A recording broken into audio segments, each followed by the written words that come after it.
So, after Dominique's opening speech, thank you all and welcome to today's event. For those of you tuning in online, apologies for starting a little bit late, we had some technical problems. So we'll be talking about social connection today on the beautiful campus of Université Grenoble Alpes. Unfortunately, we can't see the mountains too well yet with all the clouds around us. I'm really excited and also proud for all of you coming here. Also a little bit anxious because I think the topic that we're going to talk about today is very, very important, particularly now. So I think the challenges that are ahead of us in terms of thinking about social connection are no small feat.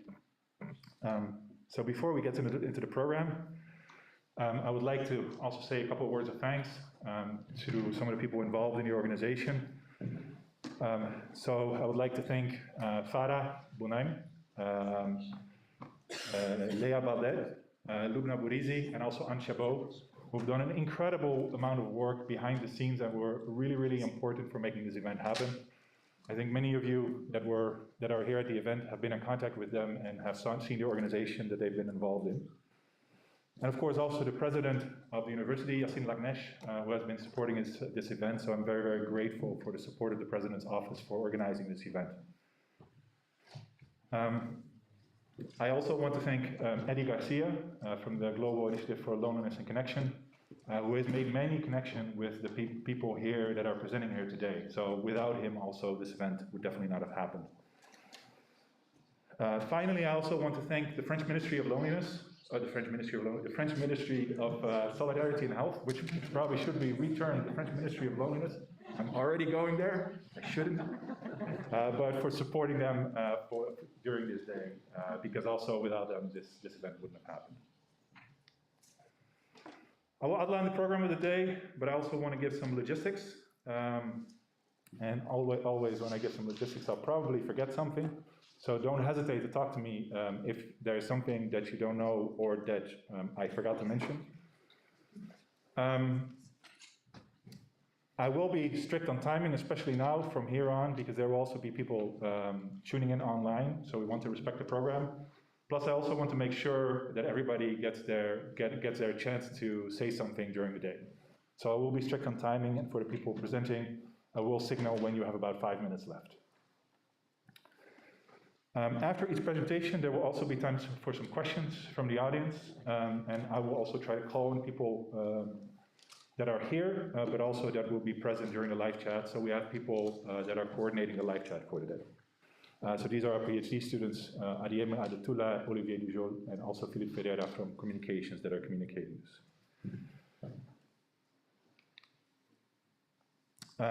We also know, this is just as a note, there's again an increasing number of cases in COVID. So we as organizational team have chosen to use masks for today. The French government itself right now leaves it free to you to decide what to do. So that's also for you, it's free to decide for you what to do. But that's the reason that we as an organizational team have decided to wear masks for today. So in the end for this is up to you for yourself. It is the case that during the day, to make sure that also the room is sufficiently ventilated, about every hour we make sure that the doors are opened during the day to decrease any risk possible. Then we go to the program.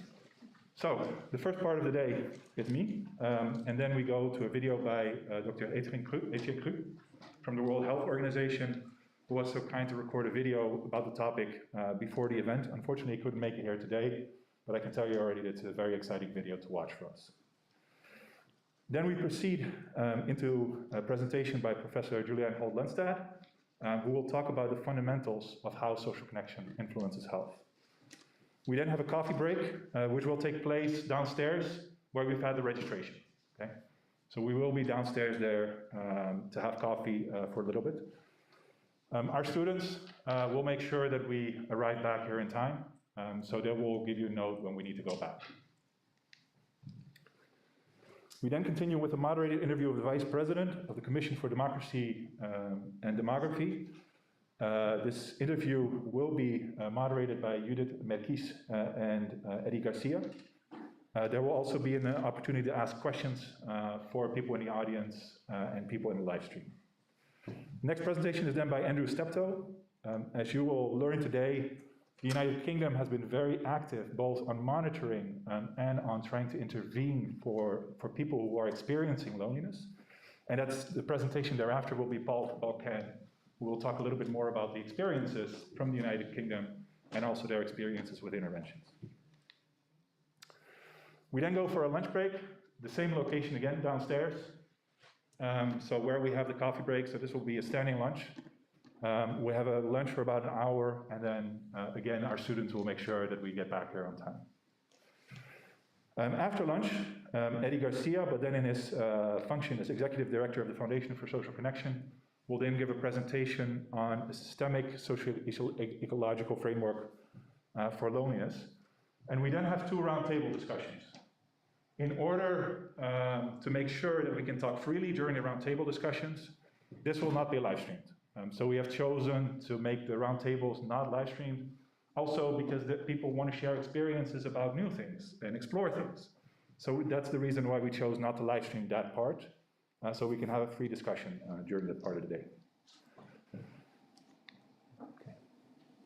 Afterwards, we will start wrapping up the discussion. So this discussion will be led by Judith Murkies again, and we'll try to make the link from the French actors present here, how we can think about reducing loneliness in France and observing also loneliness in France, but then also making a connection to the European Union, but also the Global Initiative for Loneliness and Connection.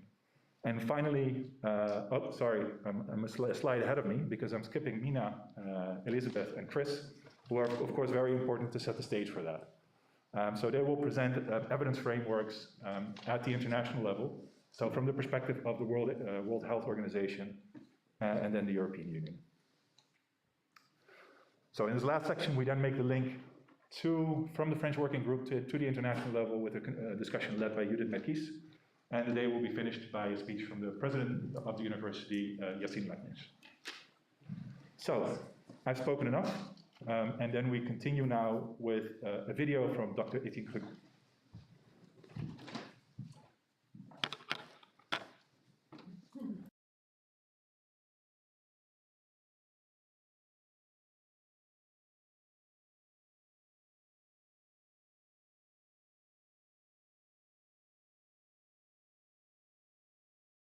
Dear colleagues and friends, I'm sorry I cannot join you in person today, but I'm really happy to be there through this message. As we'll hear during the course of this day, social isolation and loneliness affect significant proportions of people of all ages. And we know that they have a serious impact on people's longevity, on their physical health, and on their mental health. COVID-19 has further magnified the challenge. The pandemic and measures to control it have thwarted meaningful human relationships, which are so vital to overall health and well-being. They have exacerbated social isolation and loneliness across all age groups. Thankfully, government and civil society are beginning to address this challenge. For instance, the UK and Japan have appointed ministers to address the issue. The US Surgeon General is addressing loneliness as the next public health challenge. An international coalition, the Global Initiative on Loneliness and Connection, and many national coalitions have been formed. The European Parliament has launched a project to see how it can support policies to combat loneliness. And of course, we welcome these efforts, which make clear that social isolation and loneliness are rising up the public health agenda. And we also very much welcome today's Social Connection Policy Research and Action Summit, organized by the Université Grenoble Alpes. Because this event provides a platform that addresses social isolation, loneliness, and social connection within France and the European Union more broadly. The World Health Organization is also stepping up its efforts to tackle social isolation and loneliness in a more direct manner. What we at WHO can contribute is a global perspective and response, and helping translate that into national action. The evidence clearly indicates that social isolation and loneliness occur at broadly similar rates around the world, in Europe, in China, in India, across Africa and Latin America.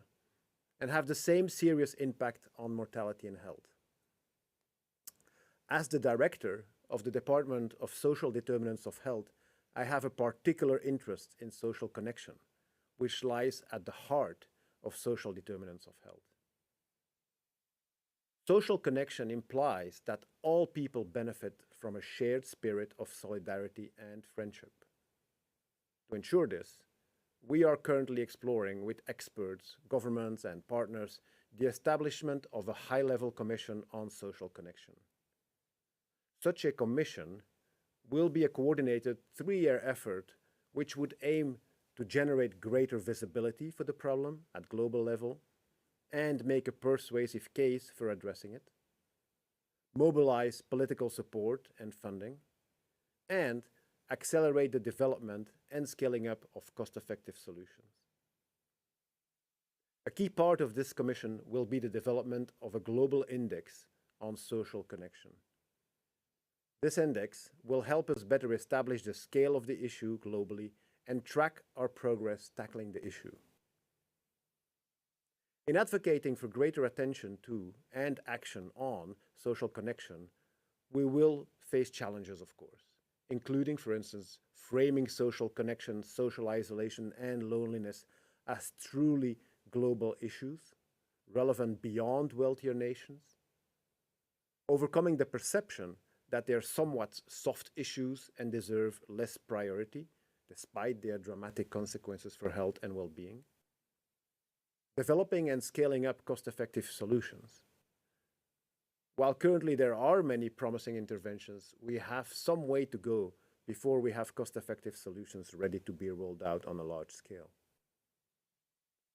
We do hope at WHO that within 5 to 10 years, a global coalition of governments, international and civil society organizations, donors and media has driven these issues up the political agenda in a place that they deserve.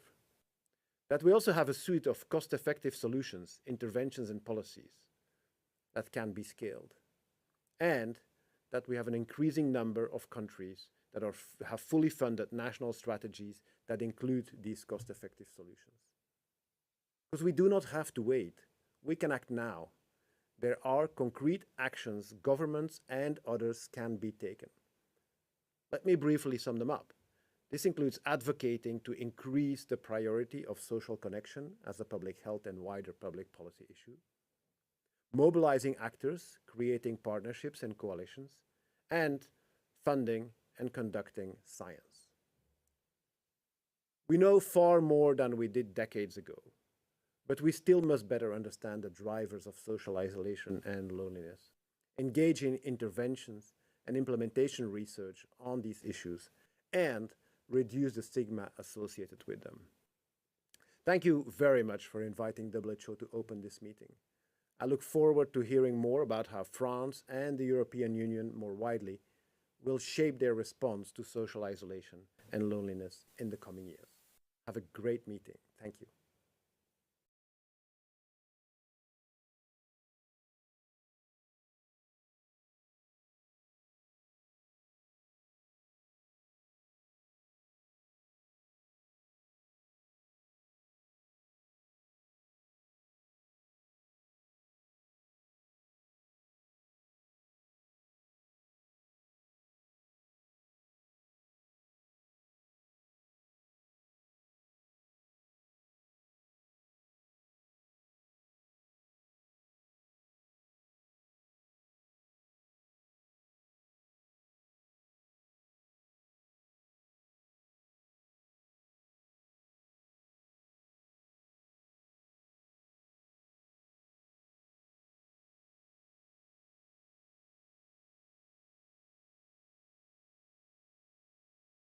Establishment of a high-level commission on social connection.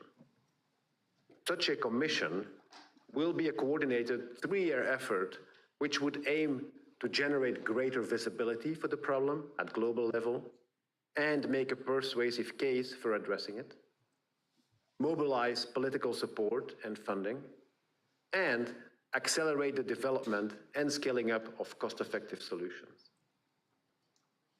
A key part of this commission will be the development of a global index on social connection.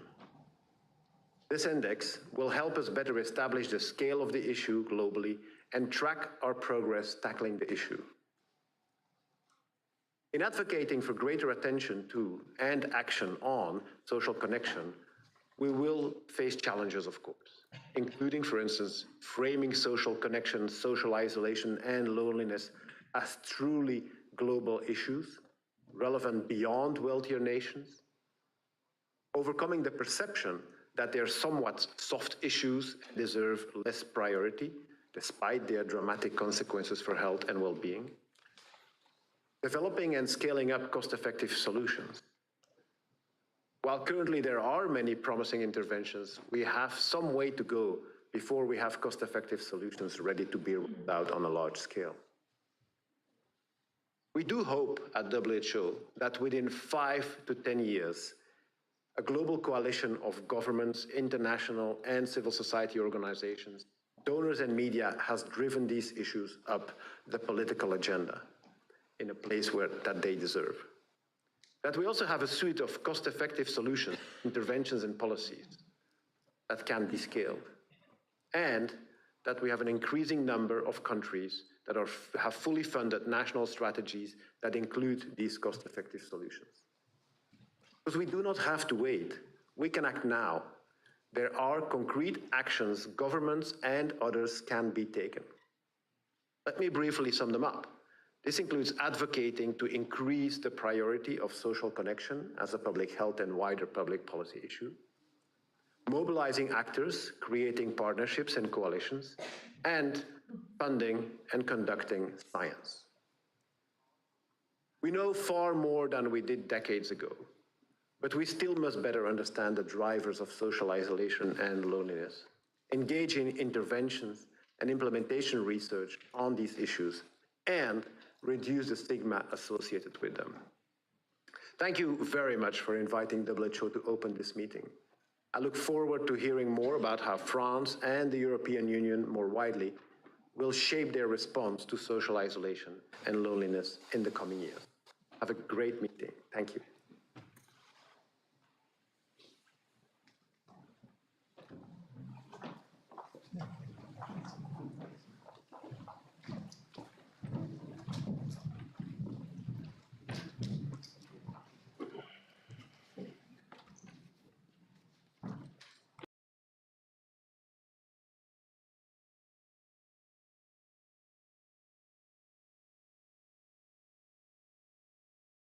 Dear colleagues and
my colleagues at the National Academy of Science, Engineering, and Medicine, who served with me on the Expert Consensus Committee, of which I will also touch on today.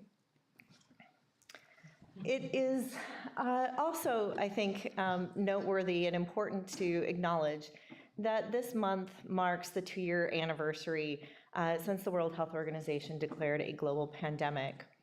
And the importance of social connection has certainly become heightened during this time, as well as growing concerns around isolation and loneliness. During this time, there has been an increase in urgency that has emerged both to understand the public health consequences as well as strategies to mitigate risk. Older adults have been particularly hit hard during the pandemic, not only disproportionately represented in COVID-related deaths and hospitalizations, but also by isolation measures taken to protect older adults. And yet, we know this is not just an older adult issue. In fact, all of us, every one of us, has been affected to some degree or another. Each of us has had to significantly alter how we engage socially with others during this time. And sadly, the term social distancing became part of our collective lexicon. As we have seen, this has had profound effects on every sector of society and almost every individual. For example, children's education has changed. Remote work has become a norm, which of course has been particularly hard for parents of young children. And teens and university students whose social lives should be expanding are instead profoundly disrupted. Social isolation and loneliness is no longer something that is just experienced by a few. We have all experienced isolation to some extent and on a global scale. Now, of course, this increase in loneliness and distress during this time is perhaps not surprising.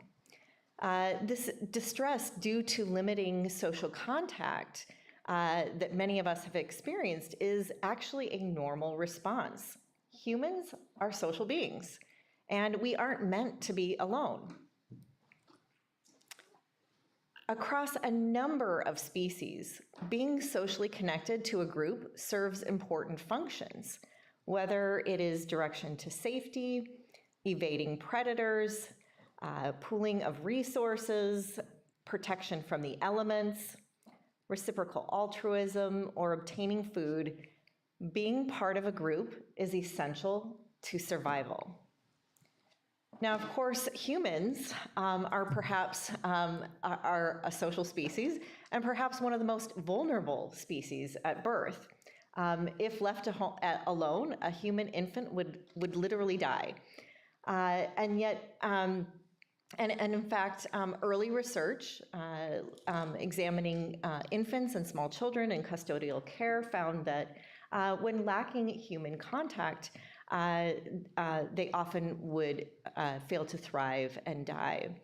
And we've seen across a diverse set of scientific disciplines the importance of social connections across the lifespan. And throughout human history, we have needed to rely on others for survival. And lacking proximity to others, and particularly trusted others, is a very vulnerable place to be. This has led neuroscientists to argue that our brains have adapted to expect proximity to others, such that in some cases, this is thought to be the social baseline or even the neural default. When absent, our brains need to become more active. Not only does it take more effort to meet the demands of our life on our own, but we must be more vigilant to threats in our environment. The neural basis and biological basis of this has also been has been expressed in terms of a biological motive. So for instance, the late John Cacioppo argued that loneliness is a biological cue, much like hunger and thirst. And that just as hunger and thirst motivate us to seek out food and water, that loneliness is a biological motive that motivates us to seek out and reconnect to others. Now, if we were to take that analogy a couple steps farther, we would also need to acknowledge that if we were trying to solve world hunger, we would need to be concerned not only with that subjective experience, but actual access to food. And similarly, as we think about this issue, we need to also be concerned about actual human contact. And similarly, we wouldn't want to give people dirty water or spoiled food. And similarly, we need to be concerned about the quality of one's relationships as well. And so this brings us to, how do we define this issue? And if we look to the scientific literature, we have seen that social connection has been measured in a variety of ways. And this is because this evidence has emerged across a variety of scientific disciplines, each of which have conceptualized and measured this in a variety of ways. This generally can be broken down into three broad categories: the structural aspects of our relationships, so the actual existence and interconnections among different kinds of relationships, the functional aspects of our relationships, and the perceived availability of resources and the extent to which we can rely on others, as well as the quality of one's relationships, and acknowledging that not all relationships are entirely positive and that there may be negative components as well. And so across these diverse measures, my colleagues and I have proposed the term social connection as an umbrella term that encompasses the structure, function, and quality aspects of relationships. And this approach has been adopted by the National Academy of Science consensus report. And this evidence has primarily been measured on a continuum, suggesting a risk, a continuum of risk as well, such that high social connection is associated with low risk and low social connection associated with high risk. So as we define issues and distinguish between some related terms, social isolation is defined as objectively being alone, having few relationships or infrequent social contact, whereas loneliness is subjectively feeling alone, or the discrepancy between one's desired level of connection and one's actual level of connection. And so while these can co-occur, they don't always necessarily. And so someone could be isolated but not lonely, and lonely but not isolated. In both cases, they represent low social connection, but are just examples of that. I had the honor of serving on a National Academy Consensus Committee that examined the medical and healthcare relevance of social isolation and loneliness. And so this report took about 2 years to conduct, and after a thorough review of the body of evidence, the committee found substantial evidence that social isolation and loneliness are associated with greater incidence of major psychological, cognitive, and physical morbidities, and lower perceived well-being or quality of life, with some of the most compelling evidence coming from the association between social isolation and significantly increased risk for mortality from all causes. This led the committee to conclude that social isolation is a major public health concern. This conclusion, I want to note that this report was actually published February 27th, 2020. Just 2 weeks prior to the World Health Organization declaring a global pandemic. So we already had substantial evidence of the negative health effects of isolation even before the pandemic.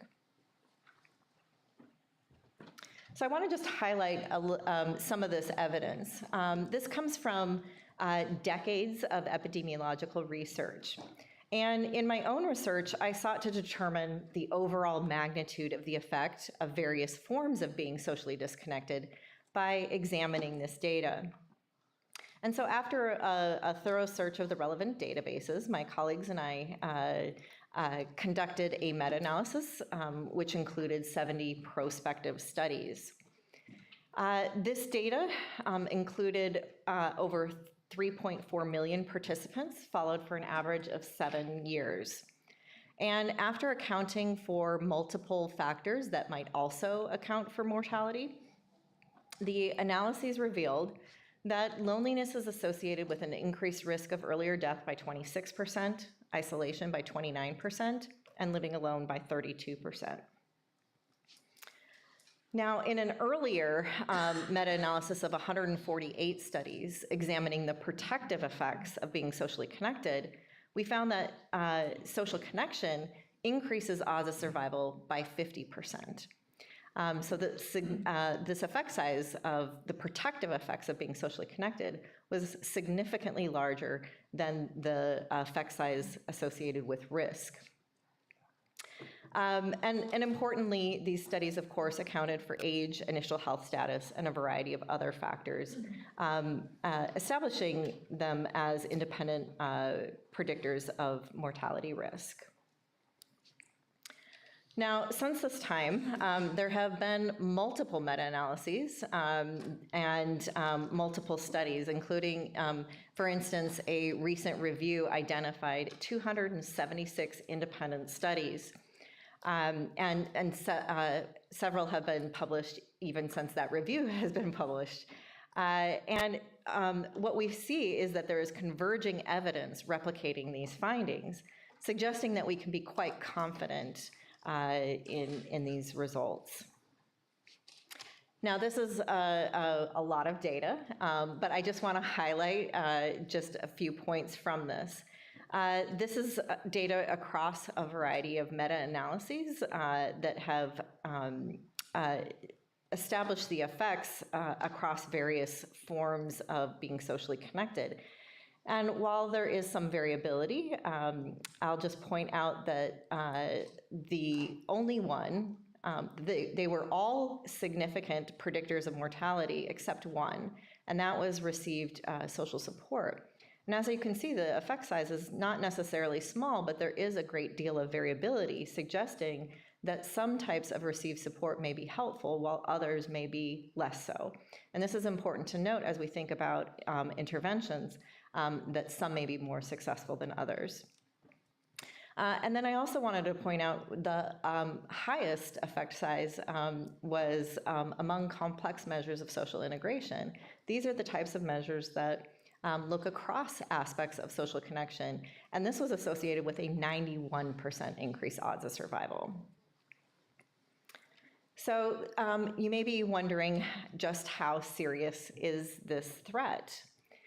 And of course, a variety of factors influence our risk for mortality. And so depicted in the blue bars here are a variety of factors, including air pollution, obesity, physical inactivity, flu vaccine, excessive alcohol consumption, and smoking.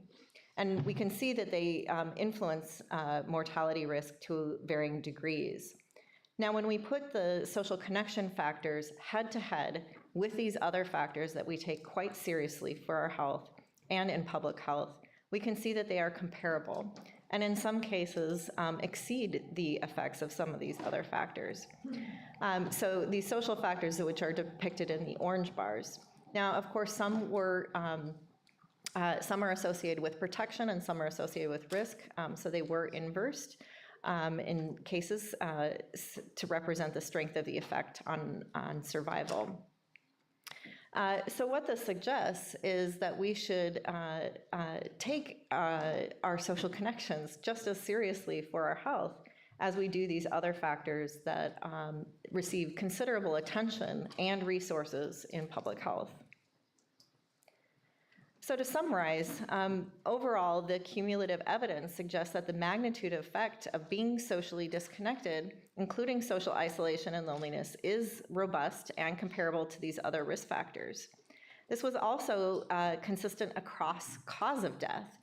And I'll note that because of concerns that this might be interpreted as being primarily driven by suicide, many meta-analyses excluded suicide as a cause of death, so these are either all-cause mortality or disease-related mortality findings.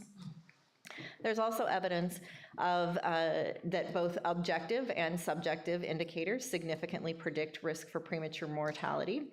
And so both social isolation and loneliness may be important for understanding an individual's risk.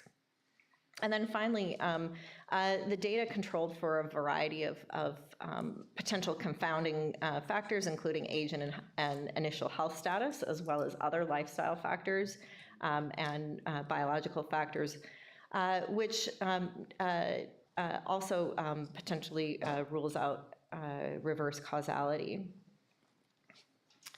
So what are the effects beyond premature mortality? These findings are also consistent with evidence that social isolation and loneliness significantly influence a variety of health outcomes, including physical health, for example, increased risk for heart attack and stroke, as well as type 2 diabetes. This has been linked to mental and behavioral health, including increased risk for depression and anxiety, suicidality and addiction, as well as cognitive health outcomes, including mild cognitive impairment, dementia, and Alzheimer's. Social isolation and loneliness also influences economic outcomes. So for example, there's some evidence to suggest that social isolation has been associated with increased medical spending, and the economic burden associated with this may be significantly larger, given that it has also been linked to workplace absenteeism, lower productivity, and lower quality of work. So do we also have evidence of plausible mechanisms? In other words, how is it that our social connections get under our skin to ultimately influence our health and longevity? Research has identified multiple pathways by which this might occur, and there's growing evidence of these mechanisms. And so I'm just going to highlight just one of those potential mechanisms. But I should note that if we think about this conceptually from the point of the distressing feelings of being isolated or lonely, can heighten stress, triggering increases in heart rate, blood pressure, stress hormones, and inflammatory factors. And so if this is sustained over time, this can lead to wear and tear on the body. So I wanted to just highlight this one potential pathway of inflammation. And so work by Steve Cole has demonstrated how loneliness has been linked to a state of threat, signaling the sympathetic nervous response, including the release of norepinephrine in bone marrow, priming an inflammatory response. Chronic levels of inflammation have been linked to mental, cognitive, and physical health outcomes. And so these chronic illnesses can, in turn, increase risk for earlier death.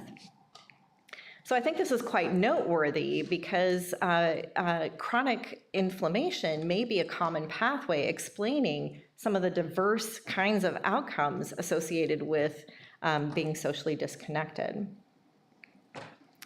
Now, in addition to some of these biological pathways, we recognize that our connections to others, the extent to which the number and diversity of relationships that we have, also can influence behaviors. For instance, there are social norms and pressures to either engage in healthier behaviors or to avoid riskier kinds of behaviors. But the extent to which we can draw upon others also is related to access to resources and information. And so having a diversity of relationships to draw upon can provide a diversity of access to resources and information. Several studies have documented the importance of social connection in times of crises. Whether it is losing a job, a natural disaster, such as flooding, fires, and earthquakes, a heat wave, pandemic, or war, the ability to mobilize resources via one's social connections can ultimately potentially be a matter of survival. But an important question is often asked but is this association causal? And establishing causality can be quite challenging, particularly with factors that are not easily manipulated. And few epidemiological studies are experimental. Nonetheless, other public health factors have similarly faced such challenges, most notably smoking, because it's difficult to randomly assign people to be smokers or non-smokers. And so this challenge was overcome by applying the Bradford-Hill criteria for causality. And so this includes the factors of the strength of the association.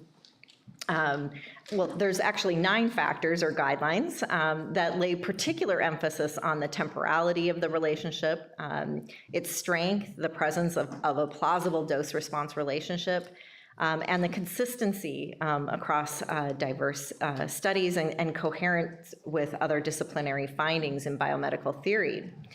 And so when we apply these same 9 criteria to social connection, what we can see is, and I described some of the evidence in one of these columns, is that in all but one case, this criteria has been met. And the only criteria that was not met was specificity, because this is associated with multiple health outcomes. It's notable that this is also the same criteria that smoking did not meet either. So this has led based on the Bradford-Hill criteria, to conclude that the evidence supports a likelihood of causal link between social connection and better health and longer life. Now, even among critics of the Bradford-Hill criteria that have proposed an alternative of the data integration framework, this similarly meets that criteria, suggesting that there is further supporting a likelihood of a causal association. There's also evidence to suggest that social connection may be on a continuum. And this comes from evidence suggesting a dose-response effect. This comes from 4 nationally representative samples across the lifespan from adolescence to older age. And what that suggests is that this dose response is that for every level of increase in social connection, there was a decrease in risk. And this was across structural, functional, and quality aspects of social connection. And so what that suggests is that we are all somewhere on this continuum of risk. And yet most interventions only target those on the extreme end. And so what this suggests is that even if these interventions are successful, we only reach a small portion of the population. We also need to find broader societal level approaches. And so by focusing on some of the protective effects of social connection, this may, instead of just affecting a small portion of the population, we instead may shift the population level of risk. So I want to conclude by highlighting and summarizing some of the strengths of the evidence, but also acknowledging where there are still remaining challenges and where our priorities perhaps should lie moving forward. So for example, one of the strengths of this evidence is that there is converging evidence across a variety of scientific disciplines. And yet the challenge is that there is variability in terms of conceptualization and measurement. So a needed priority is a multifactorial assessment approach may be needed. Another strength is that there are many well-validated assessment tools that have had strong predictive utility in terms of predicting health outcomes. But there is variability in these assessment tools, and because of that, that limits our ability to make comparisons across individuals or samples and across time. And so standardization of national or even global assessment to establish prevalence rates and to track trends may be important. Another strength is that there's evidence of a dose response of social connection across the lifespan. And yet a challenge is that most attention has been on the extreme end and among older adults.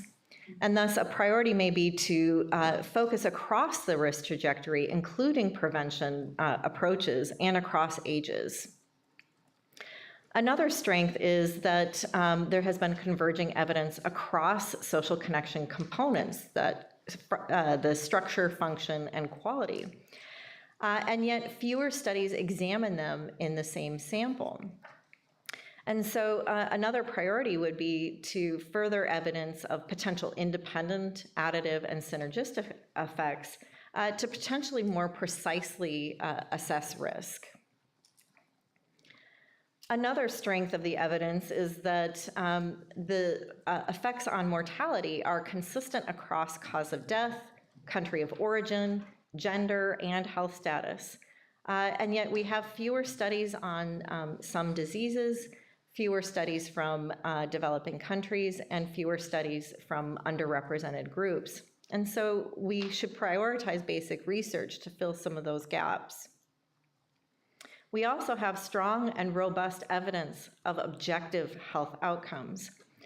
However, we have weaker and mixed evidence when it comes to actually reducing or mitigating risk. A major priority needs to be on evidence-based approaches with rigorous evaluation. And finally, there is robust evidence in terms of health and longevity, but less is known about some particular health outcomes and other non-health outcomes. And so an important further step is to gain further evidence of more diverse outcomes, including economics, civil engagement, performance, et cetera. In closing, what this evidence suggests is that this issue is not only prevalent and urgent, but the issue is serious and has serious consequence. These are criteria that are often used in terms of prioritizing public health strategies. And this evidence suggests that there is evidence to warrant prioritization. But I also want to note that this is an issue that has existed for some time. This is not new and is not specific to the pandemic. But nonetheless, the pandemic does provide us with a critical opportunity to act. I just want to thank you and point to additional resources where you may be able to find additional information on this. Thank you.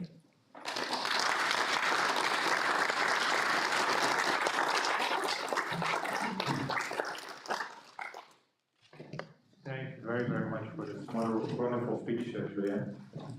We do have a little bit of time for questions, even though we're late, but I think we have Julianne here now, so let's take some time for questions. Let's go for questions in the audience first. Other questions? I saw Ron first. It's excellent presentation. One of the questions is, what's the research been done on the causes of this crisis? Has there been substantive analysis of why this is declining over time in terms of social connection? Yeah, first I should mention that there's some mixed evidence in terms of to what extent for instance, isolation and loneliness have been increasing, social connection decreasing, some evidence showing some stability, some showing actual increases. And partly those mixed evidence might be due to lack of consistency of measurement.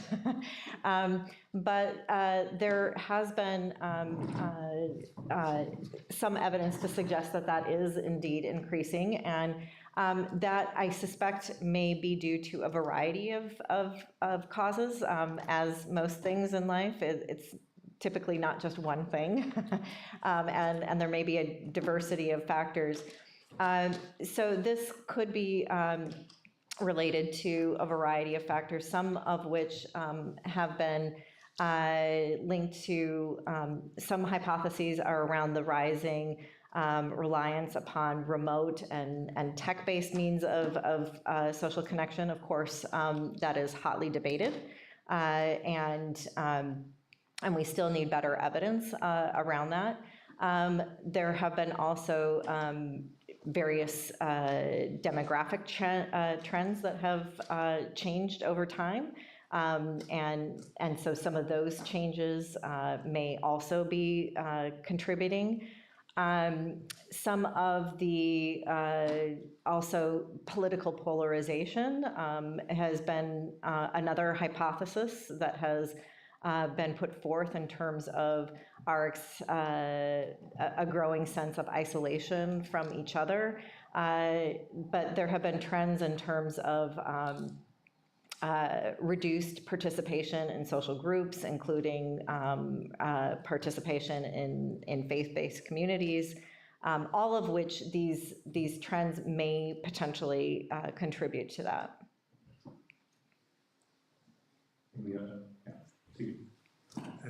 Thank you very much for a wonderful talk. Urgent and serious. And to me, my impression is that Cacioppo's take on the biological cue, like thirst and hunger, may not really hold for the tail end of the distribution, and that may be a problem, that when people are very hungry, they will revolt. When people are very lonely, they don't. So there is not really that much of a demand-driven change, but a supply one. So there's a difference with other problems in the world. Loneliness is not really much of a cue for self-regulation. It may actually lower self-regulation or lower your impetus to do something about it. And I would like to have your take on that. Yeah, no, I've thought a bit about that myself, and one interesting study that I think is relevant to that is there was a study, and I'm not sure if it's been published yet, but out of a researcher from Princeton, who found that the longer people were in isolation, that cue or that drive for social connection actually began to diminish, and so in some ways it's somewhat similar that over time we might lose that intense hunger feeling if you go without food long enough, right? And in some ways that also perhaps may be more concerning, because if we are losing that motive to reconnect, that can exacerbate the problem, which over chronic periods of time then becomes more problematic. And in fact, the data suggests that it really truly is when this becomes more chronic that we see some of the more negative health effects. So we will cut the conversation there for now. Julianne will also be around during lunch break, during coffee breaks, because of course we want to give enough time for the moderated interview after coffee break. In order to catch up on some time, I propose that we keep coffee break until 10:25, so it will be a little bit briefer than before. I do have one pleasant surprise though. We just also received an email with a video from the Vice President of the European Parliament, which will be played right after the moderated interview that we have. Okay? So we have coffee break downstairs. And our students will warn you when we have to get back right before 2025. Thank you, Julia.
Welcome back, everybody. My apologies for the quick coffee break, but at least now we have some time to catch up. Because at the university, we're extremely honored and privileged to have the Vice President for the European Union for Democracy and Demography present with us today, Ms. Judith, and she will be interviewed by Judith Murkies and Eddie Garcia. And I know that they will be talking a lot more about background. So I'm going to stop talking here and give the floor to Eddie. Thank you, Han. And thank you, everyone, for joining us today. And thank you, Vice President, for joining us. We're so excited for the conversation and to dive into it. I'm Eddie Garcia. I am the co-chair of the Global Initiative on Loneliness and Connection. Our organization is a global collaborative of 11 nations focusing on eradicating social isolation, loneliness, and improving social connection across the globe. We're doing that through raising awareness, through sharing knowledge across these nations and all nations, and through the development of national strategies to address social connection. I'm going to turn to Judith to introduce herself. My name is Judith Murkies. I am from the Netherlands. I have a background in politics. I am proud to say a former colleague of the Vice President. We'll get to that. And I am working on the theme of loneliness within the Foundation Loneliness in Europe. Loneliness in Europe is trying to raise awareness amongst politicians on national, sometimes regional, but mostly on the European level. We have pushed for the pilot project in the Parliament, which has been taken on. So I'm very glad to be here with Vice President Suica to connect again on the European level. And can I then just go on and to introduce our head guest of today, where there's so many head guests.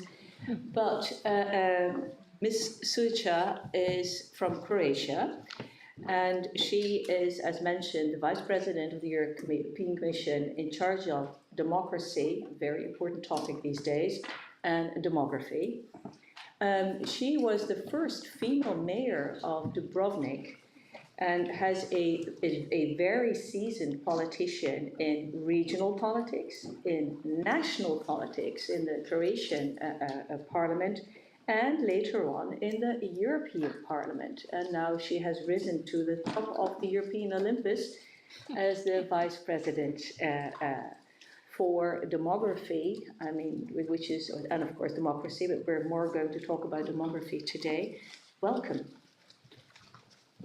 So today's session with the Vice President is really looking to discuss how do we continue to raise awareness across the European Union, but in particular in the French context. How do we catalyze and mobilize multi-stakeholders to come together to move this body of work forward? And we want to do that through a series of discussions that explore the Vice President's personal experience, her mandate and her pledge to take on this work within the EU context, how we can tactically embed this work across the opportunities within the EU, and then how we can think further about global collaborations in this context. So thank you for that. So I think we'll just start. So I'm going to start with your personal experience with this. So as we all know, and as we've heard today, the COVID-19 pandemic has really exacerbated these issues across all populations, for young children, for older adults, and for all of us who have had to deal with the pandemic and social isolation. And we're really interested to hear from you. What is your own personal experience with this, and why has this really pulled on your heartstrings to take up this topic?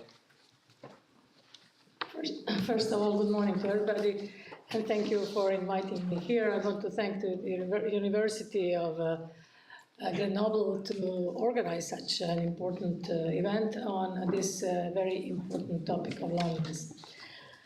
Regarding this question, may I first try to somehow explain my mandate in European Commission, since it's on democracy and demography. So we are talking about demography today. This is the first ever portfolio within European Commission with the title of demography, which doesn't mean that European Commission hasn't dealt with demography earlier. But now we gathered everything from different services in the European Commission under the portfolio of demography. When I say demography, it doesn't mean demography in the very sense of the definition of the word demography, because, as you know, demography is within the competence of the member states. But what we are doing, we are trying to make life of our citizens better, living standard better, tackling different issues, including loneliness, in order to help our European citizens, including, of course, French ones, to live better, to have better health, better long-term care, better kindergarten, and all these different services by using European cohesion policy and European funding. This is what we are doing in the broader sense of the word demography. So whole life cycle is within my portfolio, starting from European strategy for the rights of children, EU child guarantee, then work and life balance, and then the big problem of European Union, which is aging. So whole life cycle is within this term of demography. This is what I wanted to explain. And now we come to loneliness. This was your question. So the reason, of course, is the very title, the reason why I'm interested in this topic. And this topic hasn't been addressed on European level earlier. So what we noticed, and the reason for this is that we noticed that before the pandemic, COVID-19, many people were alone, but also lonely. So when we say alone, it doesn't mean that they are lonely, and vice versa. So it was 12% of people who said that they feel lonely. After the COVID or during the COVID, it was 22% or even 24%. Earlier, there were not that many young people. Now there are many young people who are also saying that they feel lonely. But what made me deal with this topic is that I did first ever report on demographic change on behalf of the European Commission, and the data say that 1/3 of European households are single households. So 1/3 of European households are single households. And this automatically derives the idea, the phenomenon of loneliness. And I think that this should be addressed also from European level. So we are working with local, regional, national levels, and then we think that we can help from European level, as I said, by different fundings and so on. If you ask me my personal experience, then I will say that, for example, I live alone. Doesn't mean that I'm lonely. Mm-hmm. My husband lives alone. My mother lives alone. My daughter lives alone. My husband's brother lives alone. So we live at 5 different addresses. Everybody is alone due to nature of our work. And some of them might or may feel lonely. So I think that this should be also from European level, and this is what we are doing at the moment. That's fascinating. In the US context, there's been a doubling of single-person homes since 1950. So it's a similar trend, an increase over time, even well before the pandemic. And I also live alone, and I at times am lonely, but as Dr. Julian Holt-Lundsted's data shows, social isolation in itself is also a risk factor. So to your point, things need to be done, and we need to be looking both at social isolation and loneliness together. But I'm going to turn it to Judith to ask some more questions. Well, I think that nearly everything has already been answered. But let's go, let's try to get into what you just said about the EU. You said that you are the first to take up this important topic of social connection and loneliness. Thank you for doing that. And we understand that there is an emerging body of research on social isolation and loneliness. We will hear more about that this afternoon. You have also requested that, as did the European Parliament. So what has apart from the, or maybe you want to go into the data, but so what have you done and what has the Commission done on this part? What has been developed up to now? First of all, our Joint Research Center, which is part of the European Commission, did a survey. This survey is very important research in this phenomenon. And this survey showed us direction what to do. So I know that the two ladies from Joint Research Center are here and they will speak in details this afternoon. But this is basis for us, not for politicians, but also for researchers, also for local and regional authorities, but also for other decision makers and also for Commission. So this is the basis for us. So we had to raise awareness that loneliness exists, first of all. Then we have to prove that, we have to prove and to have a cause for tackling this issue.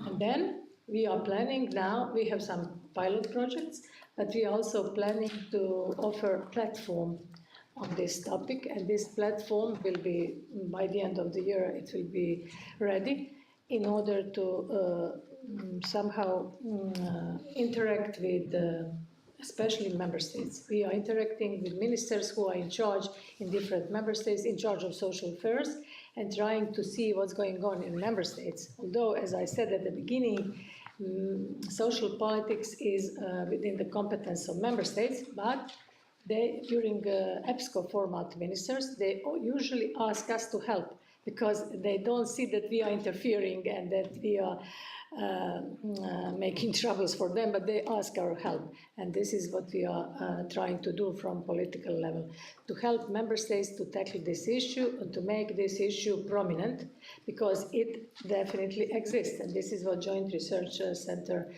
did for us, and this is the basis for our future work. You mentioned social policy. Would you say that tackling policy on loneliness is mainly social policy, or does it also touch upon other policy areas?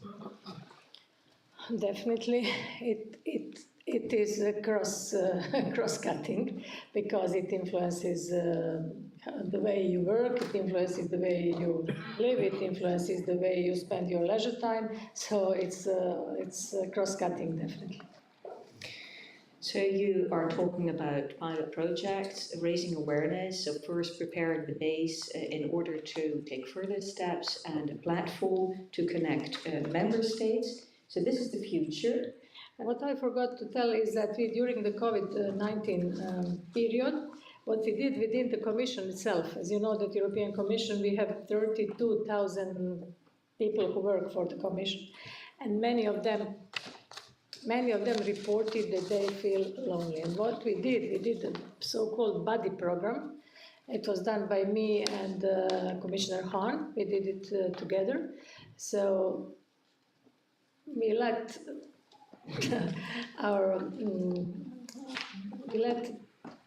people to help others who were not shy to report that they feel lonely. So this is a solid program within the Commission itself. So you try to break the stigma already in your own house. Yes, this is what we wanted to do. Because you want to show internally in order to also share outside. I think that we can also go towards the global level, but maybe there's this question, because you're mentioning that this is a cross-cutting issue and that you're preparing the base, which also suggests that you still need to do a bit more work maybe in order to get everybody on board. What do you think is missing to try to get loneliness fully on board as a European topic, or in the EU or in the EU institutions? What I haven't said, we are going to prepare a roundtable at the end of this year on this topic also, where we will be, Commission will invite researchers, experts, and everyone who is interested in this topic, also ministers. So this will be by the end of this year. What is missing? It's hard to say. Maybe the awareness. So we have to raise awareness, us policymakers, to raise awareness that this phenomenon exists. And this is what we are doing. This is the reason why you organize, I think, this conference, and my participation in this conference is also a signal to show that this phenomenon exists in Europe, but also in France, also here. also within the students of the university. I saw that you have different programs in this university to help students not to feel lonely. So I'm going to just delve one level deeper, and that is, there are so many programs within the European Union that we know of, the innovation program, a research program, all kinds of other programs, of course, financial programs, connecting programs like Erasmus. And is it possible to embed the theme of loneliness in these specific programs or projects? it is possible, and this is why I said that we have to prove. This is the reason why we did this survey, in order to prove that this definitely exists. And then, little by little, of course, we can embed this in each of our portfolios. For example, I'm working with my colleague Commissioner Schmidt, who is in charge of social affairs. So his portfolio is also dealing with this. And I am chairing project group on demography, and many commissioners are present at this project group. For example, Commissioner Gentiloni, who is in charge of economics. So many people are interested in this, and they show their interest in this. So the key is how to make it prominent on all levels, and this is what we are trying to do on European level. Well, before going to Eddie for the rest of the world, one last question about the EU, and that is, it's 2024. You're at the end of this mandate in the European Commission. Might be there, it might be that there's a next, but then just in order to take stock, looking back, what do you want to have reached as a result? It's now hypothetical, but I forgot to tell you that I met Japanese Minister for Loneliness 6 months ago or something. I met him. So I know that there is the Minister for Loneliness in the UK. So I would like, but it's hypothetical, to have someone, I won't say high representative, but someone who is in charge on loneliness at European level, but also at the level of member states.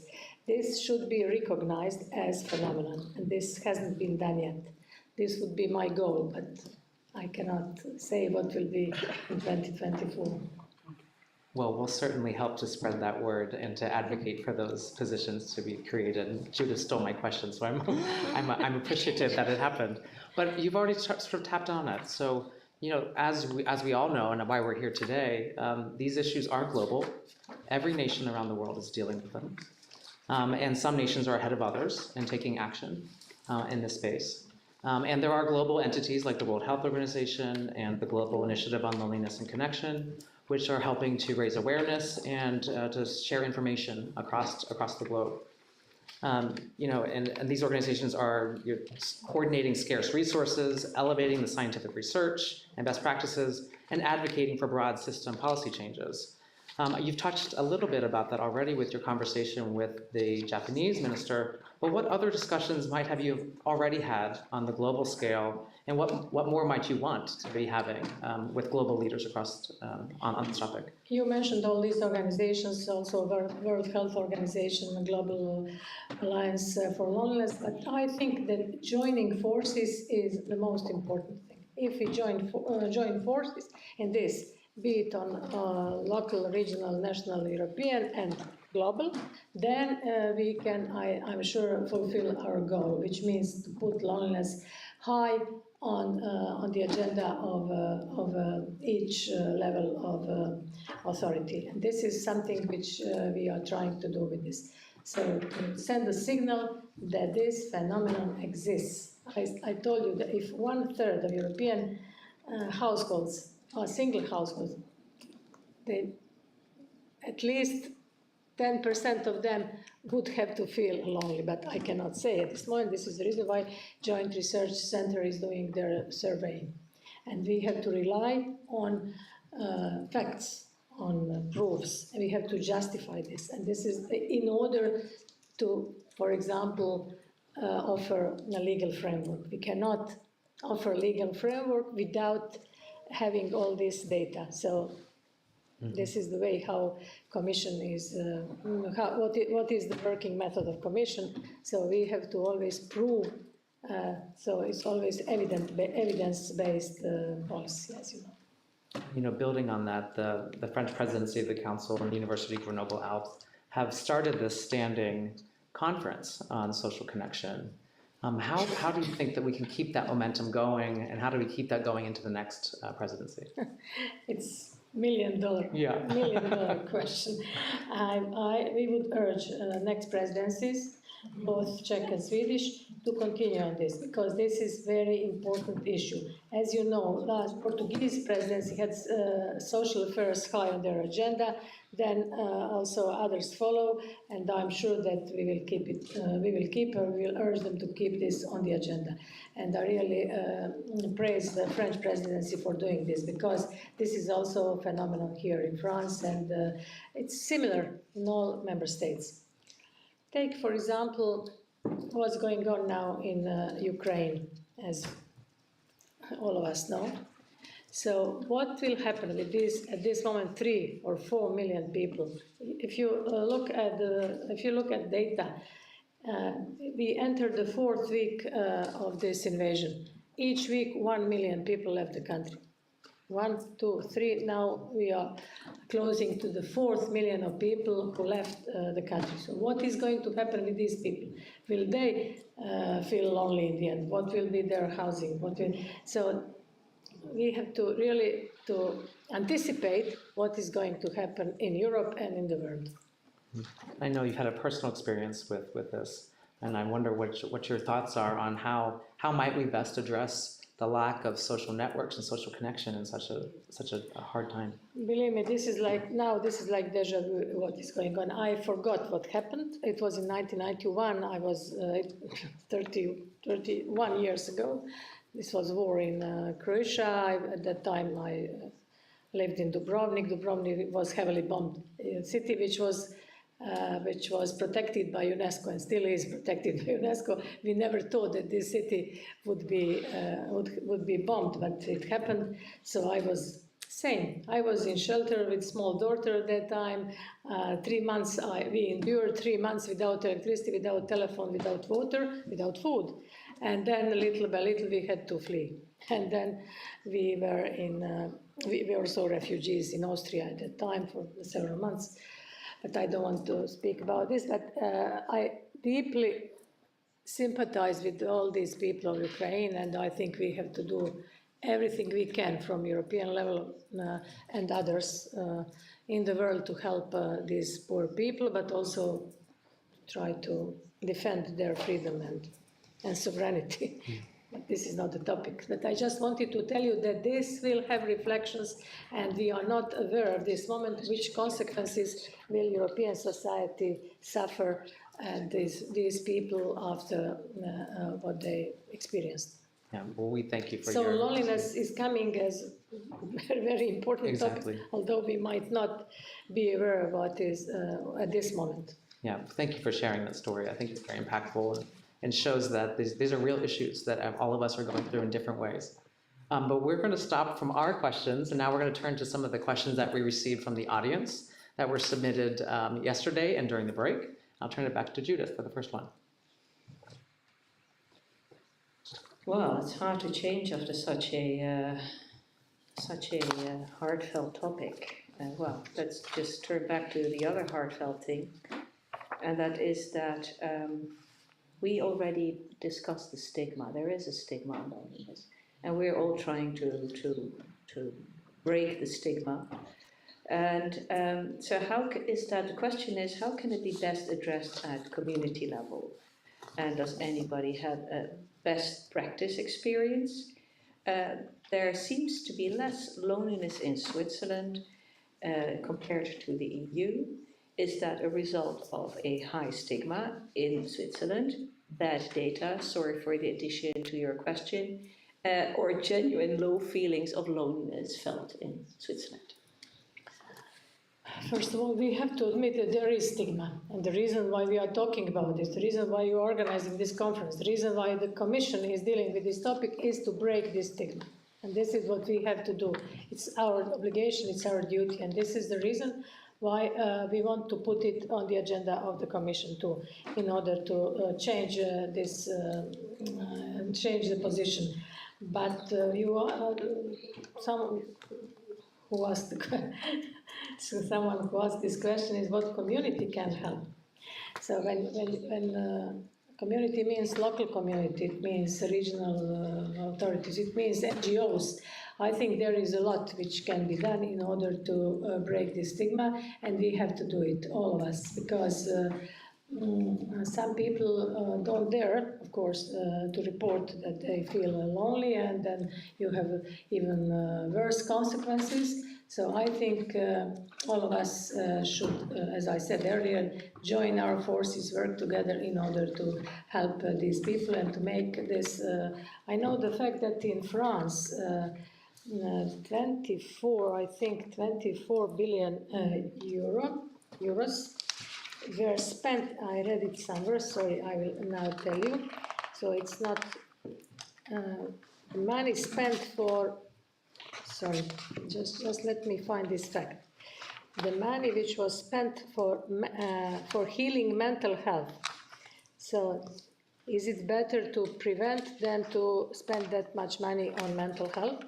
I think 24 million euros a year. I'm not sure about the fact. 24 million? This is, I cannot find this. I read it somewhere this morning. I think this is completely unacceptable. To spend money on it is better to spend money on prevention. If I'm trying to find this number, but at this moment I cannot find it. So French authorities, French health authorities spend that much money on mental health. So it's better to tackle the issue in advance. And we certainly know that loneliness and social isolation both can predict mental health and exacerbate mental health issues, and could be seen as prevention and a result of social isolation and loneliness. So certainly this fits within that context as well. So thank you for sharing. Another question from the audience. There are emerging and growing intergenerational houses where students and elderly people live together, creating valuable social interactions for all. Can you comment on this type of initiative? What measures could be taken together by the universities and local communities to avoid loneliness and to build social connection? What help can the EU provide? What EU can provide first is, and what EU is providing at the moment is, for example, Erasmus program, is for example Horizon program, is for example a European Regional Development Fund. So we are providing money for this funding, for especially Erasmus, as you know, the best ever program on behalf of the European Commission in order to make students socialize, exchange, travel from one country to another. Now we have a new program which is called ALMA, which makes not students but those who graduated or who had their diploma to spend a year in another country in a job. So this is something new which President von der Leyen announced in her State of the Union speech in September last year. This is what we are working on. But of course, social contact, socializing, and as I told at the beginning, what I saw here, this university, there are different programs in order to help students to feel better and not to be lonely, and there are many initiatives. Vice President, you mentioned aging, which is of course a very important challenge in the EU, but now we're talking about students. Social isolation over the past 2 years, but of course loneliness also affects young people. And you were talking about raising awareness in the EU. Do you think that the approach, that the policy should be different or ask for a different approach whereas ages are concerned? Of course, there should be targeted, I mean, different age groups, because you don't approach it the same way children in kindergarten, students, and older people. So this is definitely, there should be a different approach. But since you mentioned aging, since I told you at the beginning that whole life cycle is under my authority, what is announced also last year during State of the Union speech is big care package on behalf of European Union. This is also within my portfolio. So when I say care package, that means care in children, in kindergartens, but also care in old pensions house or care for older people. Because I have to share one fact with you. If we continue like this in Europe, similar is in France, in 2070, there will be, European population will be only 4% of world population. It doesn't mean that there will be less of us. Maybe mortality and natality rates will be the same. But if you put demography into a global context, having in mind what is going in Africa, in Latin America and so on, this equation shows that there will be only 4 of us. At the same time, European Union wants to be leader in everything, now also in loneliness, you know. So how can we lead in something with being only 4% share of world population? So this is something which we will have to consider whenever we draft any policy, be it social, be it economic. We have always to bear in mind these demographic figures, because they influence everything. So how can we solve this problem? Because we are not going to urge anyone to have more children. This is not our job. This is personal choice. Everyone decides on himself or herself. So how can we make this, first of all, economic cohesion policy should be spent. Money should be spent in the best possible way and for best programs, for Erasmus, for Horizon, for everything. So cohesion and all other European funding should be spent in the best possible way. Then we have to think about artificial intelligence, robotics, which is our future and our present, if I may say so. And the issue which is very sensitive in many societies, I don't think here in France, but all over Europe, is migration and managing legal migrations. This is something which we have to take into consideration. Otherwise, we wouldn't be leader in green economies, in digital economies, in other which we want to achieve. And I am sorry for mentioning this, but I think this is very important to give you a broader perspective of what we are talking about.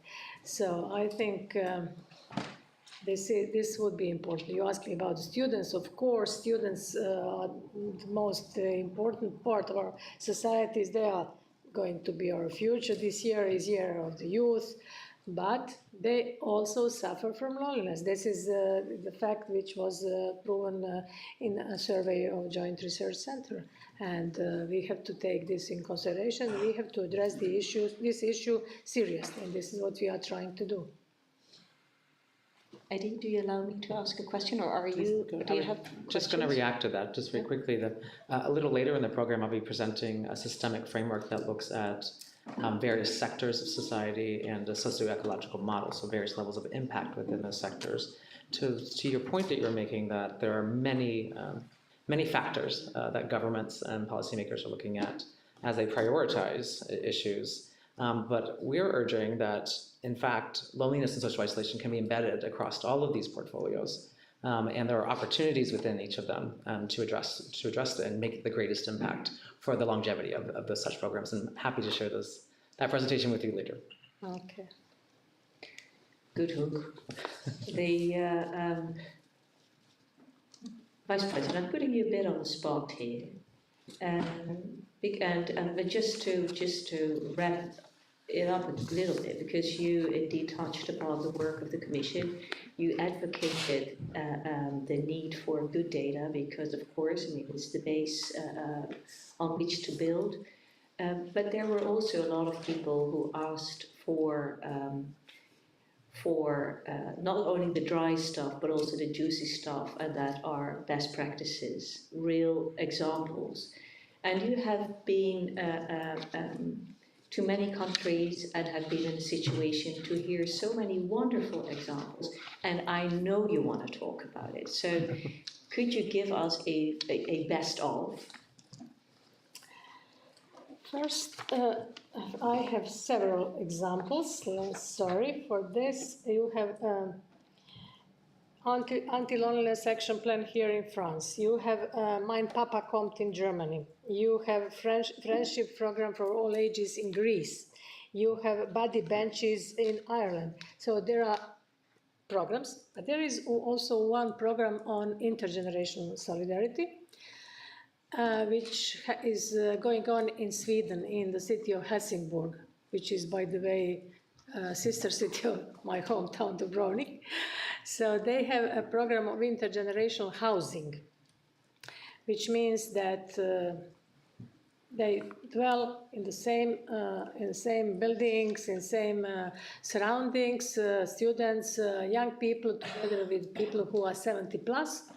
And at the beginning of this rent or this contract, they have to sign the contract that they will spend some time with older people socializing. This is one of the examples of intergenerational solidarity. When I mention intergenerational solidarity, we are also dealing with this within the Commission and cross-cutting. May I mention, it has nothing to do maybe with loneliness, but just to tell you how do we perceive intergenerational solidarity.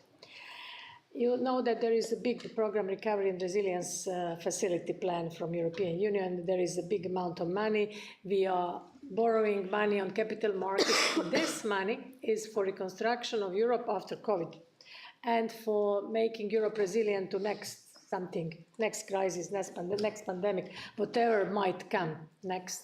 So, and this money will be given back by 2059.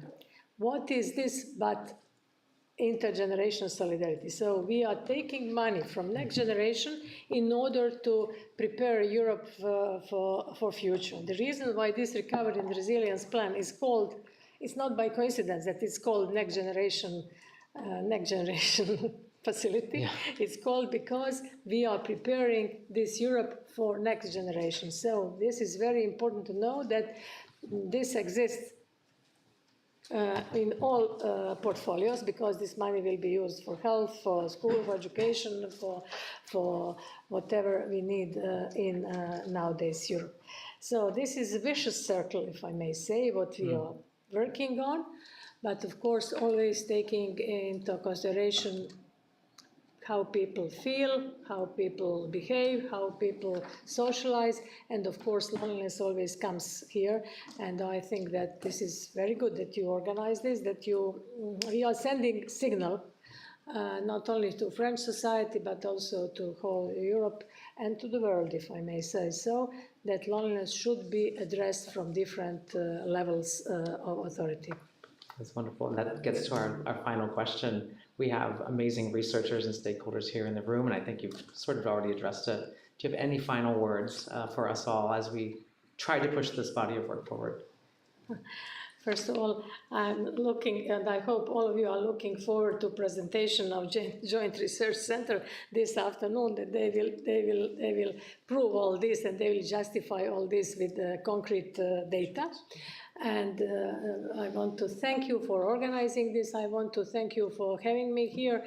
And my very presence here is to send a signal to all decision makers on all levels that loneliness should be addressed, that loneliness should not be neglected, that it should be recognized as a phenomenon in our society. And this is what we are trying to do. And thank you very much once again. Yeah, thank you. I believe there's also a short video that will be played now. Yes. Was that correct? I think it's going to be, yeah?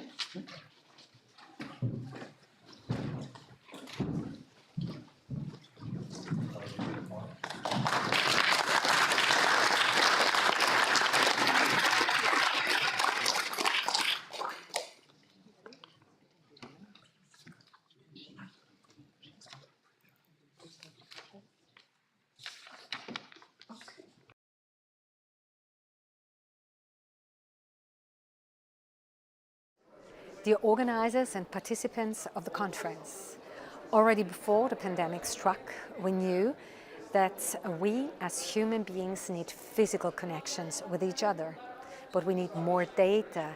We need to look at the best practices so we can connect people in a digital and globalized world while addressing the issue of loneliness. In the European Parliament, we are aware of the importance of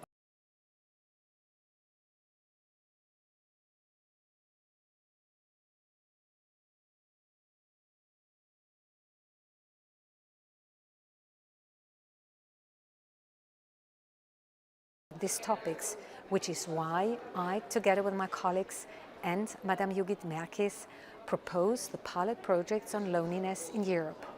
Judith Murkies introduced this theme to the European Parliament already in 2010 and has already achieved a lot. Now the aim of this project is to collect essential data and foster best practices to provide a base for effective policy measures and further studies on national and European level. Researchers at the European Joint Research Centre are currently working on this pilot project.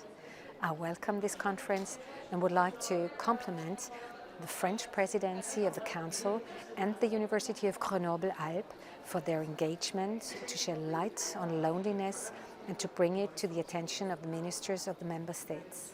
We can only be better if we share best practices, if we bundle our knowledge on how to fight loneliness.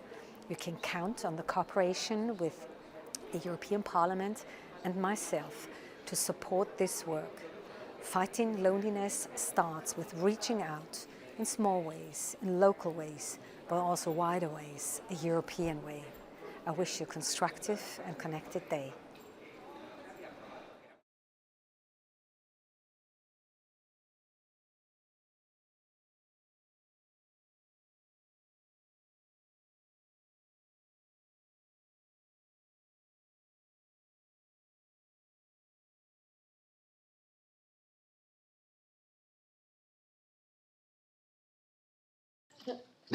Yeah, just in order to give a bit of a background, this is Vice President Regner of the European Parliament, who also works together with Vice President Soutien from the European Commission.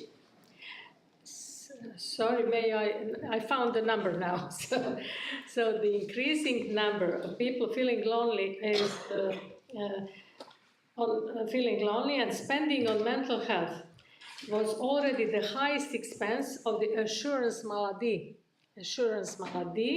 with 23.4 billion in 2018 before the crisis. So this is a number which I couldn't remember. So 23.4 billion from assurance maladie in 2018 before the crisis. I think this is something which should be taken into account, and we have to address this issue and anticipate, and better, as I said, to prevent than to spend later on this. Thank you. Sorry for this. Well, this is wrapping up this part before the coffee break, right? Or before another break? Or? No. Straight into presentation. Straight into presentation. So this was the European institutions block. Thank you so much for your presence. Thank you. Thank you.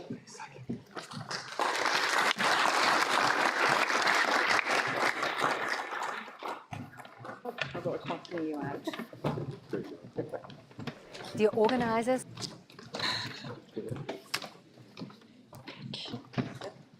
Thank you. Not losing everything.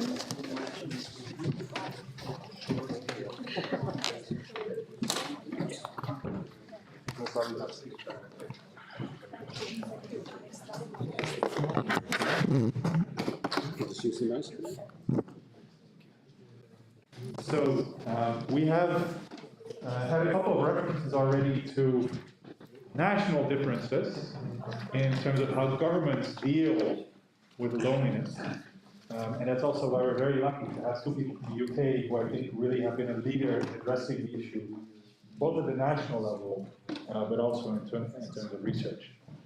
So our next speaker will be Professor Andrew Steptoe, who is head of the Behavioral Science and Health Unit at University College London. Thank you very much, Hans, and I'm delighted to be here. I've been asked to talk about setting up a national surveillance system for loneliness, which is not something that I've done very much before, that is talking about it. But I would like to explain some of the experience that we've had in the UK, because I think this may be relevant for the rest of Europe, and I still think of the UK as being part of Europe, at least in some way. So, why have a national surveillance system? Why is it valuable? I think we've already heard this morning for the reasons for this, the importance of loneliness and isolation for mental and physical health. But the other important aspect which came out in that most recent discussion is that these issues have an impact right across a whole series of sectors of government, both at the national and the local levels, not only health and social care, but also employment, education, transport, housing, and so forth. And that these are modifiable experiences, so they're not just fixed things, they're things that we can do something about. But in order to find out about this, we really need to survey, we need to monitor the levels of loneliness to find out about the extent of the problem, to identify potentially high-risk groups, people we would want to target specifically, to understand things like time trends, and to evaluate interventions, the impact of interventions, and support policies as well. So these are all reasons why it's a good idea to think about having national or even European surveillance systems. Now, just to give you, this is a very brief, too brief probably, overview of what happened as far as the UK is concerned in relation to loneliness surveillance. It really started early part of this century with a growing number of news stories and, of course, surveys and Julianne Holt-Lundstadt's important reviews of this area indicating the importance of this sort of field. And the Campaign to End Loneliness, which Paul Can will be talking about, was, I think, set up in 2011. In the UK Parliament, there were two MPs, Jo Cox and Seema Kennedy, from the left and the right, who came together in a cross-party loneliness commission in Parliament to try to promote this area. Jo Cox was tragically murdered while carrying out her work as a Member of Parliament in 2016, which really shocked the nation. And one of her legacies was her interest in loneliness, and so the Jo Cox Loneliness Commission was set up in 2017. And this, along with these other initiatives, led the Prime Minister Cameron at that time to announce a government-wide drive to tackle loneliness in 2018, and a Minister for Loneliness was appointed. At the same time, a technical working group was set up, which involved Julianne and me, among others, to look into the measurement issues. This was set up by our Office for National Statistics and also the Cabinet Office, and then coordination of this activity has subsequently moved to the Department of Culture, Media and Sport, which is one of our central government departments in the UK. Now, the possibility of loneliness surveillance, I think, was facilitated by a precedent, which is the National Programme for Monitoring Psychological Well-being, which started a few years earlier. This, again, interestingly, was initiated, I think, originally in France by the Heckman-Sen-Fatoussi Commission, which was set up in the early part of the 21st century. But a national programme for monitoring of psychological well-being was set up with a simple system of 4 questions, which I put down there, which was devised by the Office for National Statistics. And this has been included in a whole series of different surveys. I listed the surveys there, but you needn't worry about that. The fact is that these surveys are carried out by several different national government departments, Health and Social Care, our Department of Work and Pensions, Department of Transport, Department of Housing. All these different departments have included these questions, and this has allowed us to make estimates at a local level, looking at things like socioeconomic circumstances, housing tenure, and so forth. And so this, in a way, set the scene for the possibility of measuring loneliness at the national level as well. What the technical group did was, first of all, set some ground rules in terms of the sorts of issues that they thought were important as far as measurement is concerned. For example, it should be appropriate for different age groups. It should be able to be used in different ethnic groups.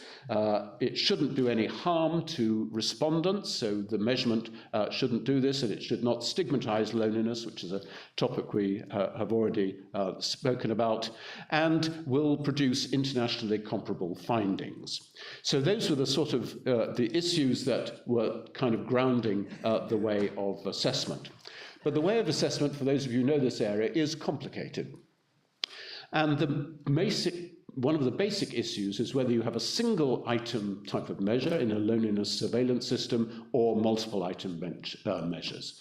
So simple single item measures ask questions like these, and these are different questions from different surveys. How often do you feel lonely? Thinking about the last week, have you felt lonely in the past 2 weeks? Have you felt lonely? Those sorts of things. So slightly different time frames, but all using very simple, quick, and common sense language. The issues surrounding those sorts of measures are summarized here very briefly. First of all, the possibility of underreporting because of perceived stigma. To say that you're lonely is quite a major thing for people to say, and may be something that certain groups in the population are resistant to doing. They don't really want to admit to be lonely. Secondly, the respondents must define loneliness for themselves. They're not, there's no context for this, so people might use the words in different ways. And thirdly, I think the severity of loneliness is quite difficult to assess with a single item, because mostly these items are related to frequency of loneliness, how often you feel it every day, every week or something like that, rather than how intense the loneliness is. So the alternative approach, which has been used a lot in research terms, is to use indirect measures which don't ask directly about loneliness at all. Instead, what they do is ask about related types of experience in an indirect way in order to try and get at this process of social isolation and loneliness. And so I've listed here some of the most common measures that have been used in this area. The 3-item UCLA score, which I'll emphasize a bit more because that has been used quite a lot in the UK and in the USA. Then there's a Dutch measure for the de Jong-Gerfeld scale, which is a larger, longer scale, which has the advantage of sort of distinguishing between personal experiences of intimacy and more social loneliness, not being in parts of groups and things of that sort. And then the Campaign to End Loneliness also has a scale of its own. So these are the sorts of measures which were considered in the evaluation of the surveillance system, and have, they've been used a lot, so there's an advantage in that sense. They also have various issues, including the issue that these are continuous scales rather than categorical scales. That is, in order to say how many people are lonely, you have to make a decision about where on the scale you are going to make your cutoff. So this is, to some extent, an arbitrary issue, whereas if you have a single item, are you lonely? Obviously, yes, no is the easiest thing, but you can make a simpler categorization. They also have issues of interpretation of items. For example, I've left the items for the UCLA scale on. How often do you feel isolated from others? Well, clearly during the pandemic, people could be interpreting that very differently from what they did before, because they may be thinking about physical isolation rather than social isolation. So there's some ambiguity in these sorts of measures. How often do you lack companionship? People may think differently about that. And then within a national or surveillance context, having multiple measures requires more space. So what the Office for National Statistics did was a whole series of evaluations, technical evaluations, to try to decide about the best choices or the best sort of suite of measures that would be appropriate, including cognitive testing. For those of you who are not familiar with that, that is talking through how people are answering the specific questions. And there was quite a lot of cognitive testing, particularly for young people, in terms of how they understood the items.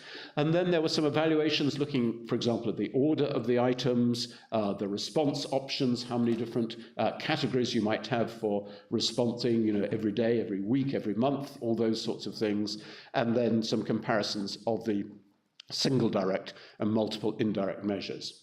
I mean, the bottom line is that the single item and the multiple items do tend to correlate, of course, as you would expect, quite highly. But the issue of how many people are lonely is, as I said earlier, much more a question that relates to the cutoff that you decide to use for the multiple item systems. So what was concluded as far as the UK was concerned, you may not be surprised, is that we would do both.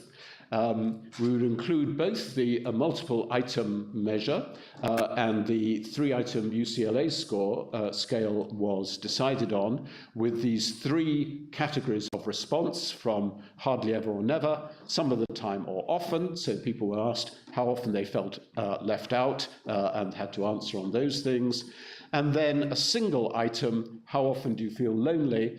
This time with 5 categories which were recommended by the technical group. And then you could make a decision. You could say, well, I'm going to call the people who are lonely those who often or always feel lonely, or possibly those, not only those people, but those people who feel lonely some of the time. And you'll obviously get a different percentage outcome depending on where you make the decision. So those were the options which are set out by the technical group. What has actually happened, of course, is slightly different, but that's how these things are. In terms of research studies, the 3-item UCLA scale has been used quite a lot in the national research studies we have. For example, we have something called the UK Household Longitudinal Study, also known as the Understanding Society, which is a study of around 40,000 households who are measured repeatedly, at least annually. So this is a longitudinal analysis. The English Longitudinal Study of Aging that I'm responsible for also includes these items, as does the SHARE study, which is the Survey of Health, Aging and Retirement in Europe, which now includes 28 countries, but only of older people. And then there are other research studies in the UK that use just a single item. For example, the ALSPAC study, and then our various birth cohorts as well. The single items have varied quite a bit. Some have used the loneliness item, and others have used items such as how often do you feel isolated, or how often do you feel left out.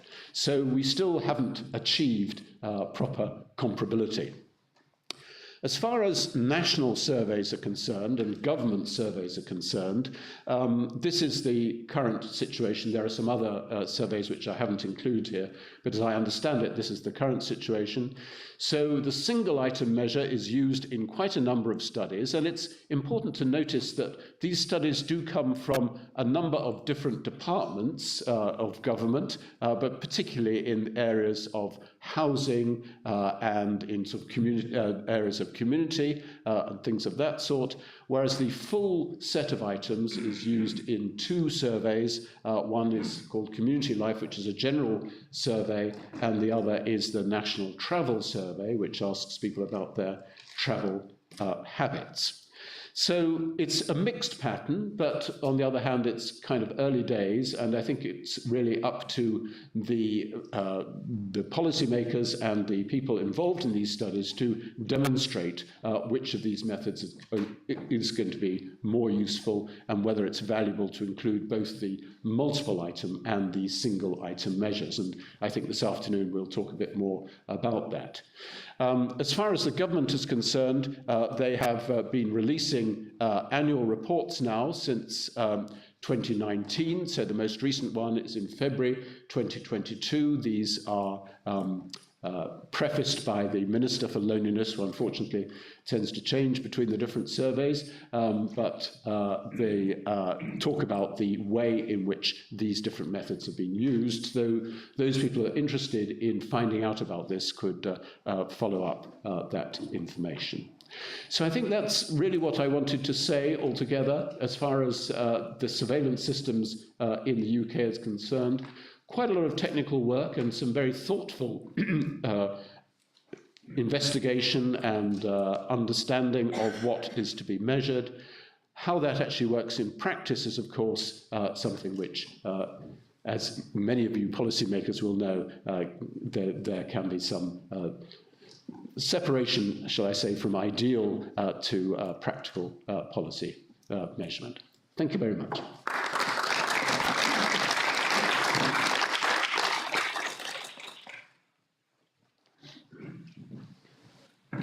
Thank you for this wonderful presentation. We do have some time for questions from the audience. See. Thank you very much. I have a question that goes one step back. I have a question that goes one step back from when you talk to the value added of measuring loneliness rather than social connection. So what more do we get?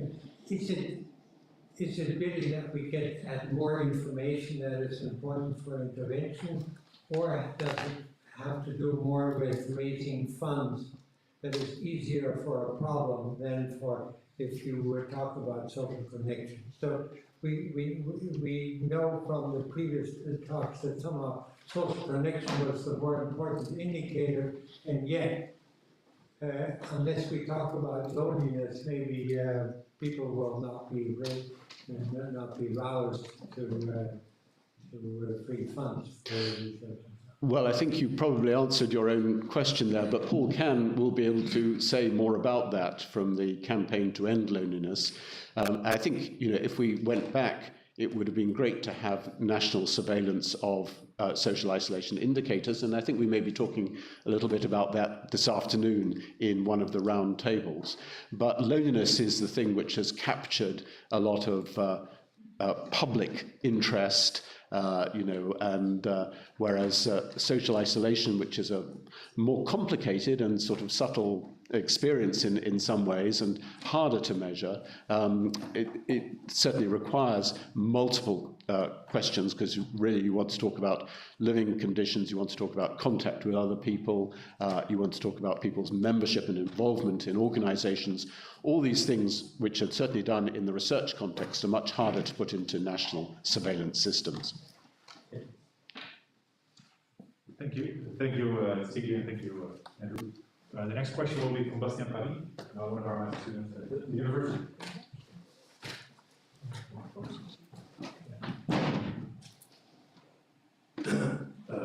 Thank you for your presentation.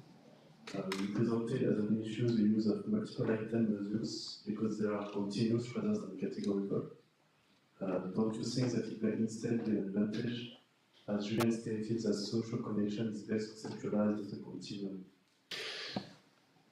Definitely, from a research point of view, that is the case. So we regard both loneliness and social isolation as continuous things. So it may be as important to be moderately, or it's important to know whether people are moderately lonely or moderately isolated or extremely isolated and extremely lonely. So in research terms, a lot of analyses are done using the continuous measures, so you are able to look at the whole distribution. In policy terms, I suspect that it's the top end that people are mostly interested in, in the people who have fairly high levels of either loneliness or isolation. And so for that purpose, then some sort of categorization is helpful. And there is some standardization with, where the cutoffs can be on these different measures, though that's still a little bit variable. Juste pour être sûr, si vous souhaitez demander quelque chose en français, c'est aussi possible, parce que nous avons des traductions, donc aussi pour des personnes qui parlent français, c'est aussi possible de demander. Sorry, I just wanted to. Yes, I understood that at least. Ask questions in French if they would want to, so that they shouldn't hesitate to do so. The next question will be from Chris McTinn from the World Health Organization. Thank you. Two questions. One is that you seem to have many different measures and sources of information. So one that's considered more authoritative by policymakers, is there one that informs the policy-making process more than others, and why? And the second question is, to what extent is all the surveillance activity actually informing the process and policy? And where are some of the challenges you've encountered trying to put this to work in policy?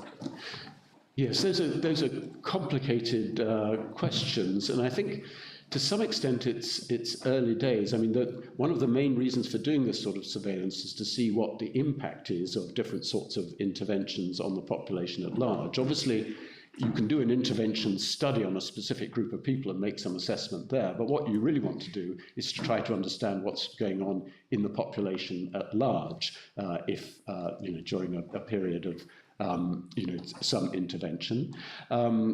Clearly, the COVID pandemic has been a sort of illustration of that, because you can have a look at what's happened to these national loneliness measures during the pandemic, though this is something that we may not want to talk about now, but the sort of loneliness people have been experiencing in the pandemic is rather different from the sort of regular loneliness, if you see what I mean, because it's been forced on people, imposed on people, not necessarily people who have few social connections, but everybody has had it. So I think it's a slightly different case. But as these national surveys are analysed over time, we will get a better understanding of how sensitive these measures are to change, because I think they have to be sensitive to change, or else they're not going to be useful. The final question before we move on, Paul, from Judith Murkies. Thank you so much. I have a question because, is this working? There are cultural differences, and you mentioned communities. And if I look at your list of surveys, it's about community life and also household surveys. We all know that you have a very diverse society in the UK with several very tight-knit communities.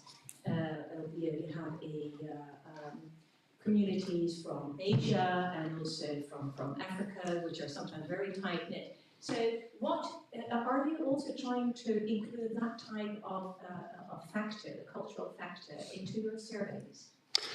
Well, the national surveys I've been talking about are generally repeat cross-sectional probability samples, so they're picking up samples who are sort of representative of the population at large. And one of the issues that we've encountered and other people have encountered, that if you really want to look at ethnic minorities, you've got to be more focused in your assessments, because otherwise you just don't have very many people in a national probability sample. It's been recognised in the UK that we're not very good at looking at the ethnic diversity, not only for loneliness but for many other issues, unless we actually make a special study for that purpose. So it's quite difficult to say at the moment how well these measures are working in groups where there may, as you say, be very different kind of social structures, particularly intergenerational structures, for example, compared with the majority white population. But that is, I think, a concern and something that we do need to try and address more effectively. Thank you, Professor Simpson.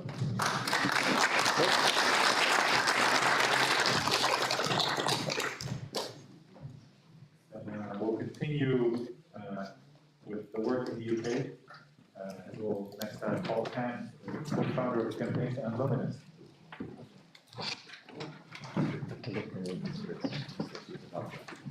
Oh. Cursor down. Hello, everybody. I thought I had better introduce myself in French. So yesterday I composed a couple of sentences. It only took me about 4 hours. Je suis heureux d'être ici avec vous et je suis honoré par l'invitation. La campagne pour mettre fin à la solitude est une question de partage et d'apprentissage. Et je suis ici pour apprendre de vous tous. Je dois m'excuser de parler un si mauvais français.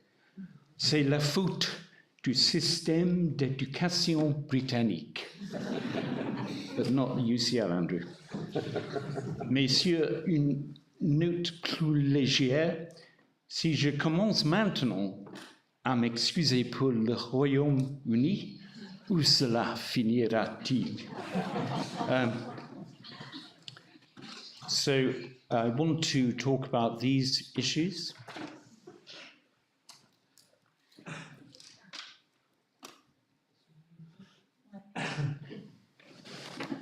But my presentation is a very different one to that which you heard already. And it's about changing lives by translating research into action, helping learning travel, I hope, into daily living. As one older lady put it to me, she was called Joyce. Joyce said, Paul, the days are very, very long when the wolves are the same and it's just me. The days are very, very long when the wolves are the same and it's just me. So how did we start? Loneliness is certainly a cause for our times. So many people living alone and so many challenges to social connection.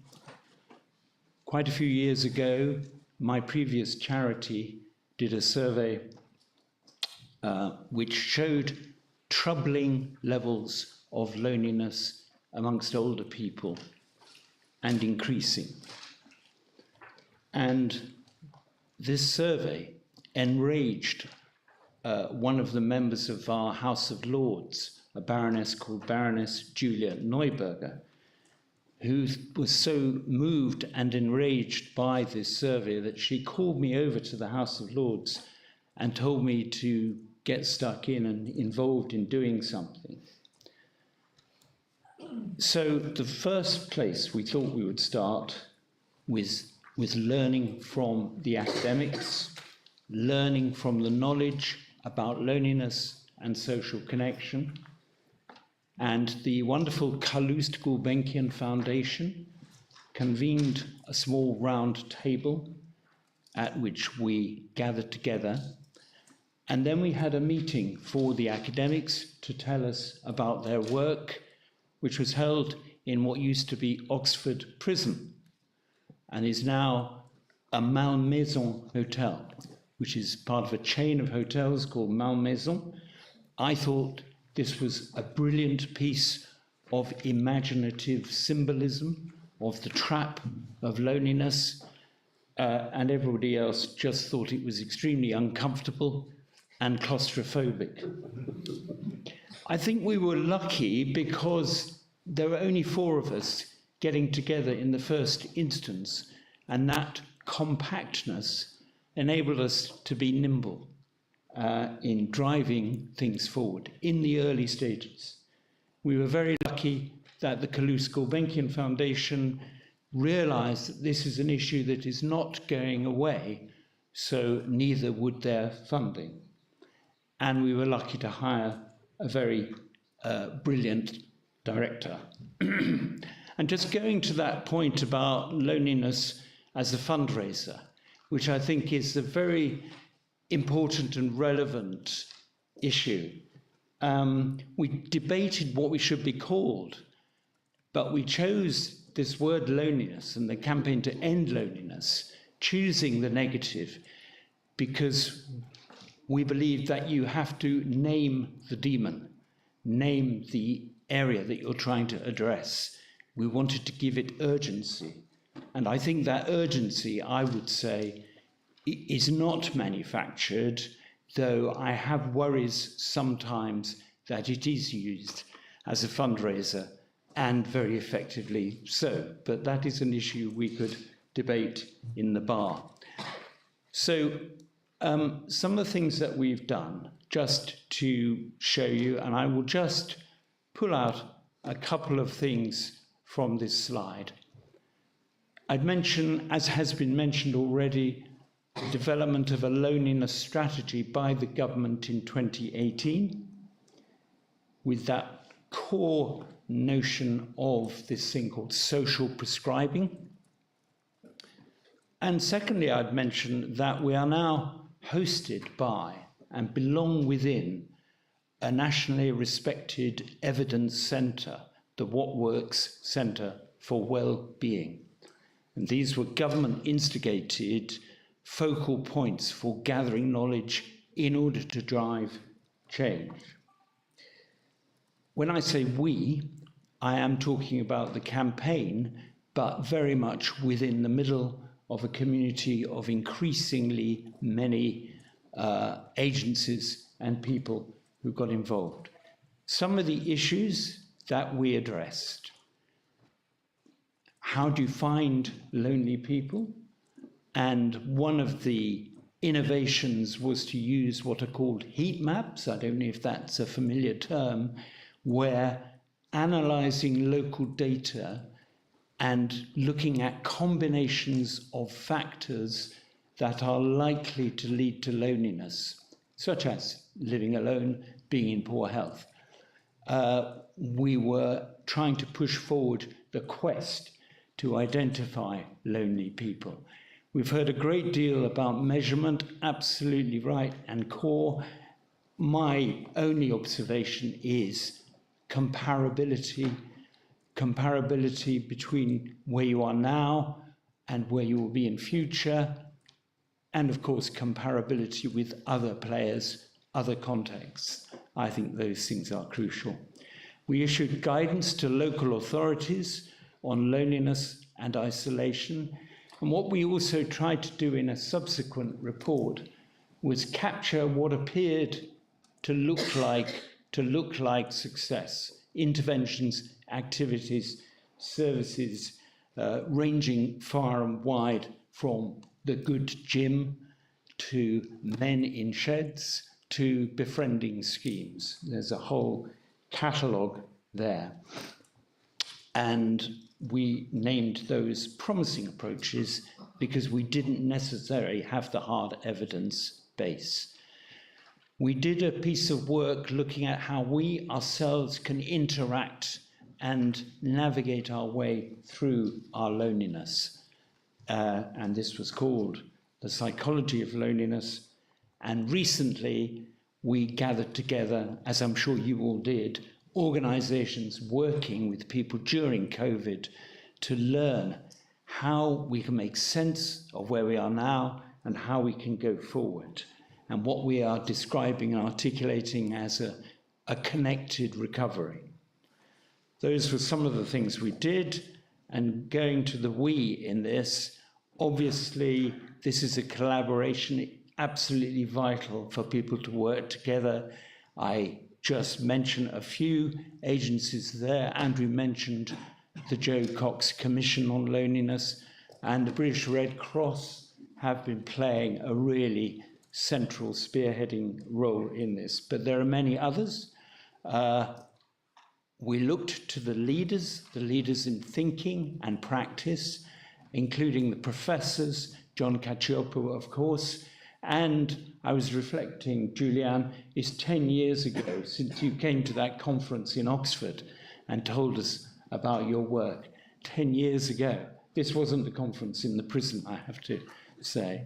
And I was very impressed by a top doctor called Vivek Murthy, who is a Surgeon General to President Biden and worked for Obama, who did a book. He's obviously a great medic, Vivek Murthy. He produced a book called Together with absolutely no medical data in it at all.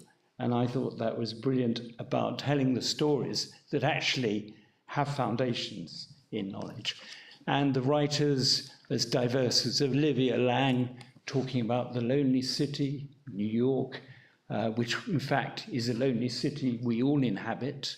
and Norina Hertz, who I think has set out the context so well of exclusion and alienation in the 21st century surrounding that experience of loneliness, but from Robert Putnam and his work on the decline of American communities onwards, there have been many contributors to that from whom we have learned.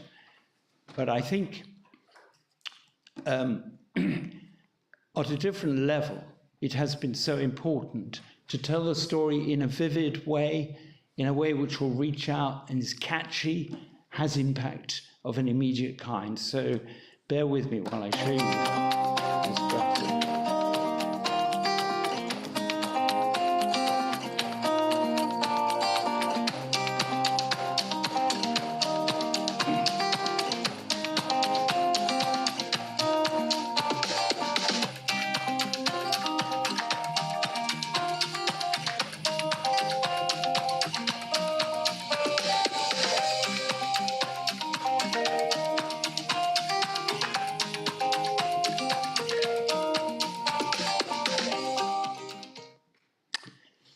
So that's just one of many different attempts to capture something that's relevant about how we connect, using this, I think, very powerful slogan, "Be more us," speaking to the best, the best of us, how we can connect. But the video on the right side, I found, which I'm not going to show, which I find less irritating than the one on the left side, took an actor and put an actor into a shopping precinct, and he just made conversation with passers-by who were sitting down, resting from doing their shopping. And it was all about that business of how do you talk to people you don't know? How do you take that daring step? And I think we English people have a particular problem of being very inhibited in that respect. So those methods of reaching out. So I think I want to sort of now reflect on, we could measure impact in terms of numbers, the numbers of people that we reach in different media and the public awareness we raised. I would summarize our impact, collective impact, as being that actually much more funding has been driven into services and activities and policies which support people at risk of loneliness. There's been much more leadership at local community level and national level, so many people stepping up and acknowledging this. And this is in the context that in England and in the UK, about 15 years ago, loneliness was not on the agenda at all. It was, I have to say, a convenient fundraiser at the time, but it was not on the policy agenda. So we have seen policy change. We have seen a loneliness minister from 2018 onwards, and we have a loneliness strategy which does, as I say, major on this issue of social prescribing. I therefore hope and believe, and there is evidence to suggest, that there are fewer lonely people, and that this campaign is about changing lives, translating research into action, and I'd like to think it's had an impact. But so many things which were hazards along the way, or things we got wrong or should have done differently. One of the traps was what has been called compassionate ageism, where you reach down and condescend to somebody who is experiencing loneliness.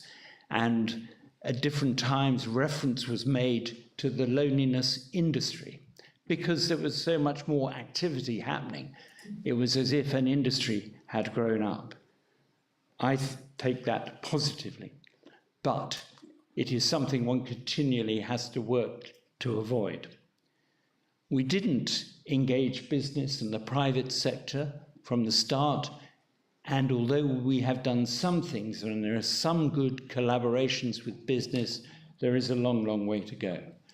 Because the strength of the campaign was it started with 4 directors of older people charities, that was a strength, but it also neglected the fact that younger people get lonely too. And if you take what's been described by researchers as the U-shaped age curve of loneliness, it is both the younger age groups and the much older age groups who experience higher levels of loneliness.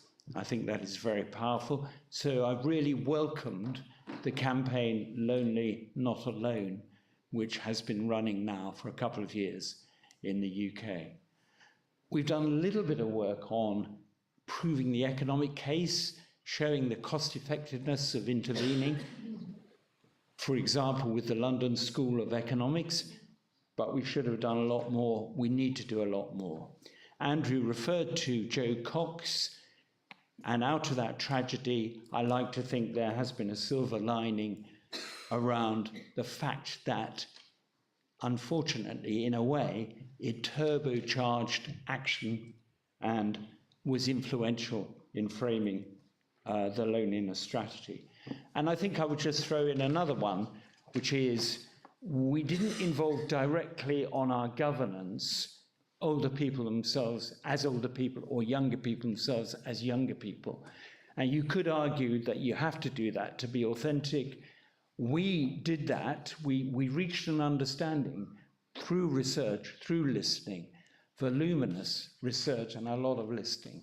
So there is a defense, but we did not have direct representation.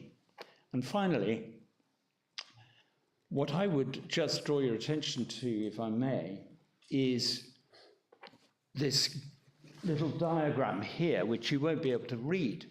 The importance of it is to express the interconnectedness of activities in a community.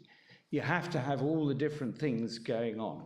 You have to have policies which are helpful to people having enough money, being cared for, having housing that is friendly and brings people together rather than drives them apart. You have to have a community with social capital, with volunteering, positive ethos, and you have to address those big issues of access. Access through physical access of transport, actually getting there, digital access of technology, and the psychological issue, which is a big deal when it comes to social prescribing, the access that people have if they're to take that step towards one another. Then you can really be more effective. So every agency is responsible. Every part of government is actually responsible in one way or another. We are all responsible to each other and to ourselves, and no one organization should try and own loneliness. Sometimes there is a temptation for organizations to do that because everybody owns loneliness. We know a bit. There's so much we don't know. So the evidence gaps report last year pointing to 8 areas of evidence gap, the issue about when does transient loneliness become chronic loneliness. There is a huge amount of work still to be done. As they say, more research is definitely needed. And finally, I don't know if you have or have had small children who you have taken on holiday and driven for more than an hour or two. And as you're driving along, whether your small children, like mine did, start to get bored and restless and ask, are we nearly there yet? I'm bored now, what can I do? And I don't want to suggest at all that politicians ever have short attention spans or are in danger of getting bored and wanting to move on to another policy. But my big thing is that we should keep faith with the loneliness strategy of 2018 and its 60 action points. Because of that, I'm very proud. Thank you.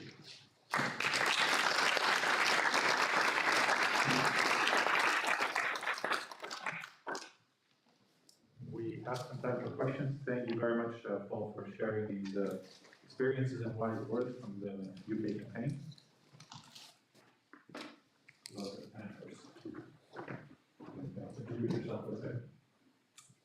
Hi, I'm Anne Gilbert-Perkins. I'm a clinical psychologist and a therapist working within Paris. And I really, can you hear me? Yes. I really appreciated your presentation, and I wanted to ask You referred to some promising approaches and translating research into action. Can you speak more to that, please? Yeah. So we've done actually 2 reports called Promising Approaches, because we did one 7 years ago, which we updated last year. And what they tried to do is gather together about 40 different examples of activities that might work. So I mentioned Good Gym, for example. Do you know about this? There must be one in French cities where typically younger people go running of an evening. In the middle of their run, they stop off at somebody's house and have a cup of tea with them. And that person will be an older person who will be called a coach and will give them a bit of moral support. So it's a brilliant way. I don't know if you go running. I'm sure you're very fit people. I find it difficult to motivate myself to go out running of an evening, or indeed of a morning or afternoon. But the incentive there is I've got to go because I'm going to call in on so-and-so and have a cup of tea, or I may do a bit of household work, an intergenerational thing. That is just one example. And the message that I take from that is we've all got examples of brilliant things which bring people together. I'm very passionate about intergenerational work, and I started Home Share in Oxford, which was being talked about a minute ago. But actually the most important thing is, and we know this from a piece of work by the What Works Centre for Wellbeing on what works with loneliness, is the principles of how you put something together, tailoring the intervention to the particular needs. And I think going back to that diagram, mobilizing the whole system around that, rather than thinking that if you set up a befriending thing where somebody can ring up somebody, that's going to solve loneliness. That is important, it's necessary, but it is far from sufficient. I could talk a long time about that. Sorry. Next up, we have Ron. Yes, Ron Ivey, Harvard Human Function Program. Excellent presentation. I like the balance of data, but also story, and really connecting it at that level. You mentioned social prescribing. Could you speak more to what that is and how you see the government collaborating with civil society in that particular activity? Great, such an important area. So social prescribing was a core theme of the loneliness strategy. It is based on the information that 1 in 5 people who present at their local doctor, their GP surgery, have a non-medical issue. And broadly speaking, 1 in 5, it doesn't really matter what the statistic is, but there are a lot of people presenting at surgeries who in fact have emotional and social needs.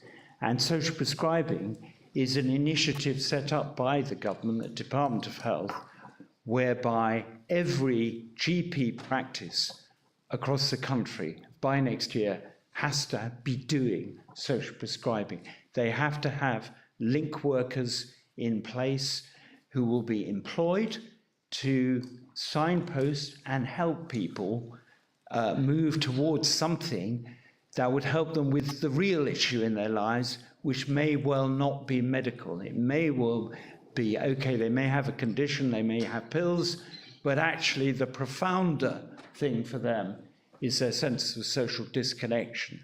I think it is a really important initiative. I want it to succeed. I don't care that it's called social prescribing. Some people object to this medicalization of something which is a social intervention.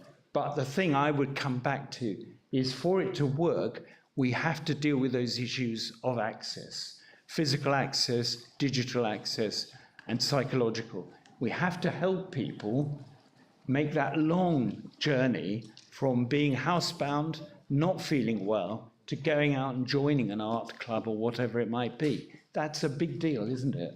And so we have to help with that psychological barrier. We have to help them get there.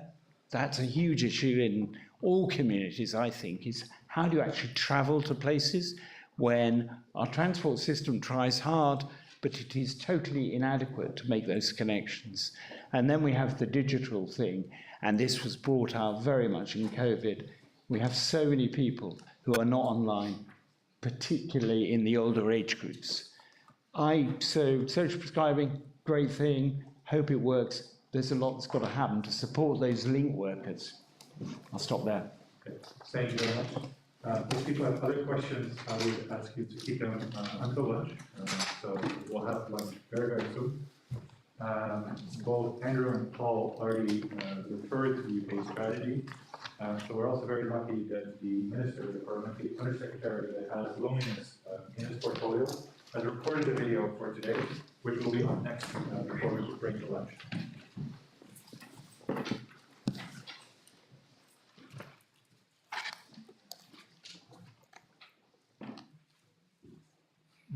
Thank you for inviting me to speak at this event, and it's great to see the growing. Thank you for inviting me to speak at this event. As the UK government's lead minister for tackling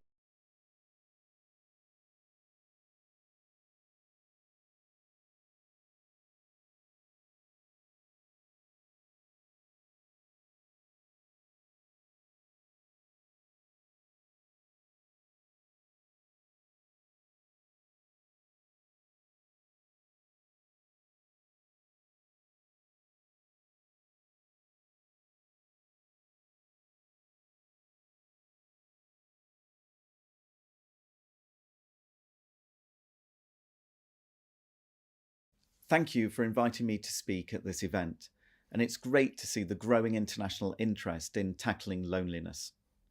As the UK government's lead minister for tackling loneliness, I'm delighted to have been asked to share some insights from our work to reduce loneliness in England. The COVID-19 pandemic has highlighted over recent months how crucial it is to feel connected with others.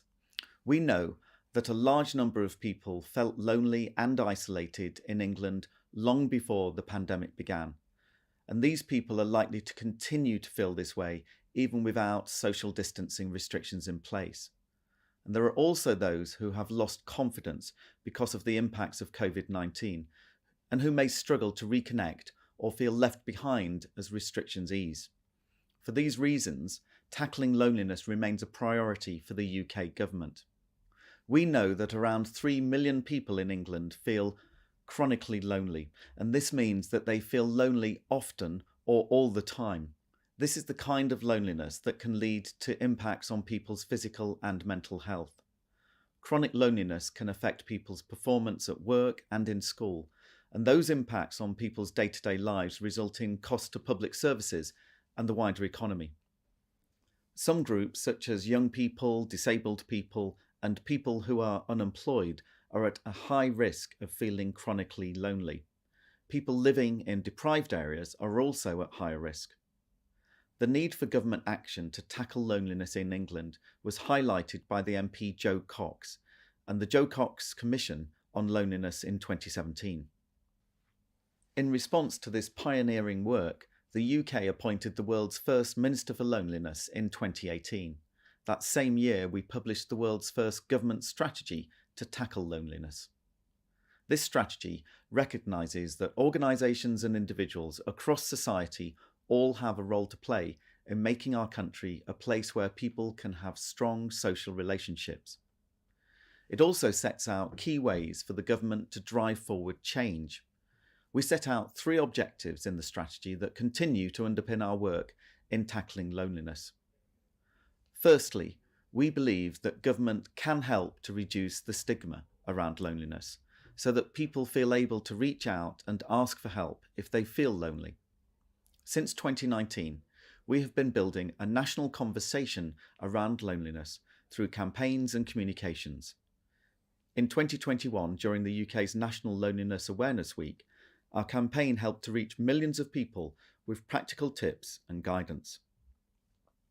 We have also worked with a wide range of organisations to reach the groups most at risk of loneliness. Last November, we awarded £260,000 to 9 organisations through the Loneliness Engagement Fund, and this funding is supporting communications and engagement activity that will help reduce feelings of stigma in groups most affected by loneliness. For example, we supported the Joe Cox Foundation to reach more young people through its Great Get Together campaign this winter. We have helped Gadio to create podcasts and resources around loneliness for people who identify as LGBTQ+, and we are supporting the British Deaf Association to deliver events and videos in British Sign Language, raising awareness of loneliness in the deaf community. In January, as part of the Better Health Every Mind Matters campaign, we launched a new campaign phase targeting young people, encouraging them to carry out small acts of kindness to help others feel more connected. Our second government objective is to drive action across society, supporting other organisations tackling loneliness. To help us do this, we created the Tackling Loneliness Network, which brings together over 150 organisations across the public, private and charity sectors to share expertise and work together. In June last year, we launched a new digital space in partnership with the Campaign to End Loneliness called the Tackling Loneliness Hub, to help network members to connect, share and learn from each other. Since launching, the Hub has also supported network members through a series of blog posts, events and seminars to provide spaces for discussion and collaboration. We are also working across different parts of the UK government to take action on loneliness, to embed loneliness in the development of policies on health, transport, housing and education, amongst others. For example, the UK Department for Transport is leading a cross-government project which is investing £5.8 million in projects that can help identify and evaluate the ways in which transport interventions can tackle loneliness. Since 2018, the government and its partners have invested almost £50 million in tackling loneliness in England, and this includes over £34 million to help organisations working to reduce loneliness in response to COVID-19. Last year, in partnership with the National Lottery Community Fund, we invested in organisations working to connect people in their communities through our £4 million Local Connections Fund. And through this fund, we awarded almost 1,700 micro grants to charities and community groups throughout England that help people connect through the things that matter to them. For example, we have funded projects helping older people socialise on local walks in Nottingham, supported a community cafe in Kent, and helped dads to connect in Suffolk. Our final government objective is to build the evidence base around loneliness so that we can understand more about who is lonely and what works to address it. Since the Tackling Loneliness strategy was launched, we have made significant contributions to improve our understanding of loneliness in England, and this includes working with our Office of National Statistics to develop our approach to measuring loneliness, and we now include our loneliness measure in 13 government surveys. We're also working collaboratively with academics and experts to help achieve this. In January, we published an evidence review detailing what we know about loneliness in England and what we need to learn. The review highlighted priority areas for further research, which we will use to guide our future work in this space. Loneliness is not an issue that is unique to England and the UK, and it's great to see that more countries are taking positive steps to tackle loneliness too. We are pleased to be working with other countries to share what we have learned through delivering our loneliness strategy. And last year, we released a joint statement with the Japanese Minister for Loneliness and Isolation that reiterated our country's commitments to providing global leadership on this issue. Thank you again for the invitation to join this event. Governments can't do this alone, so I am delighted to see leaders across sectors and across the world coming together to take action on loneliness.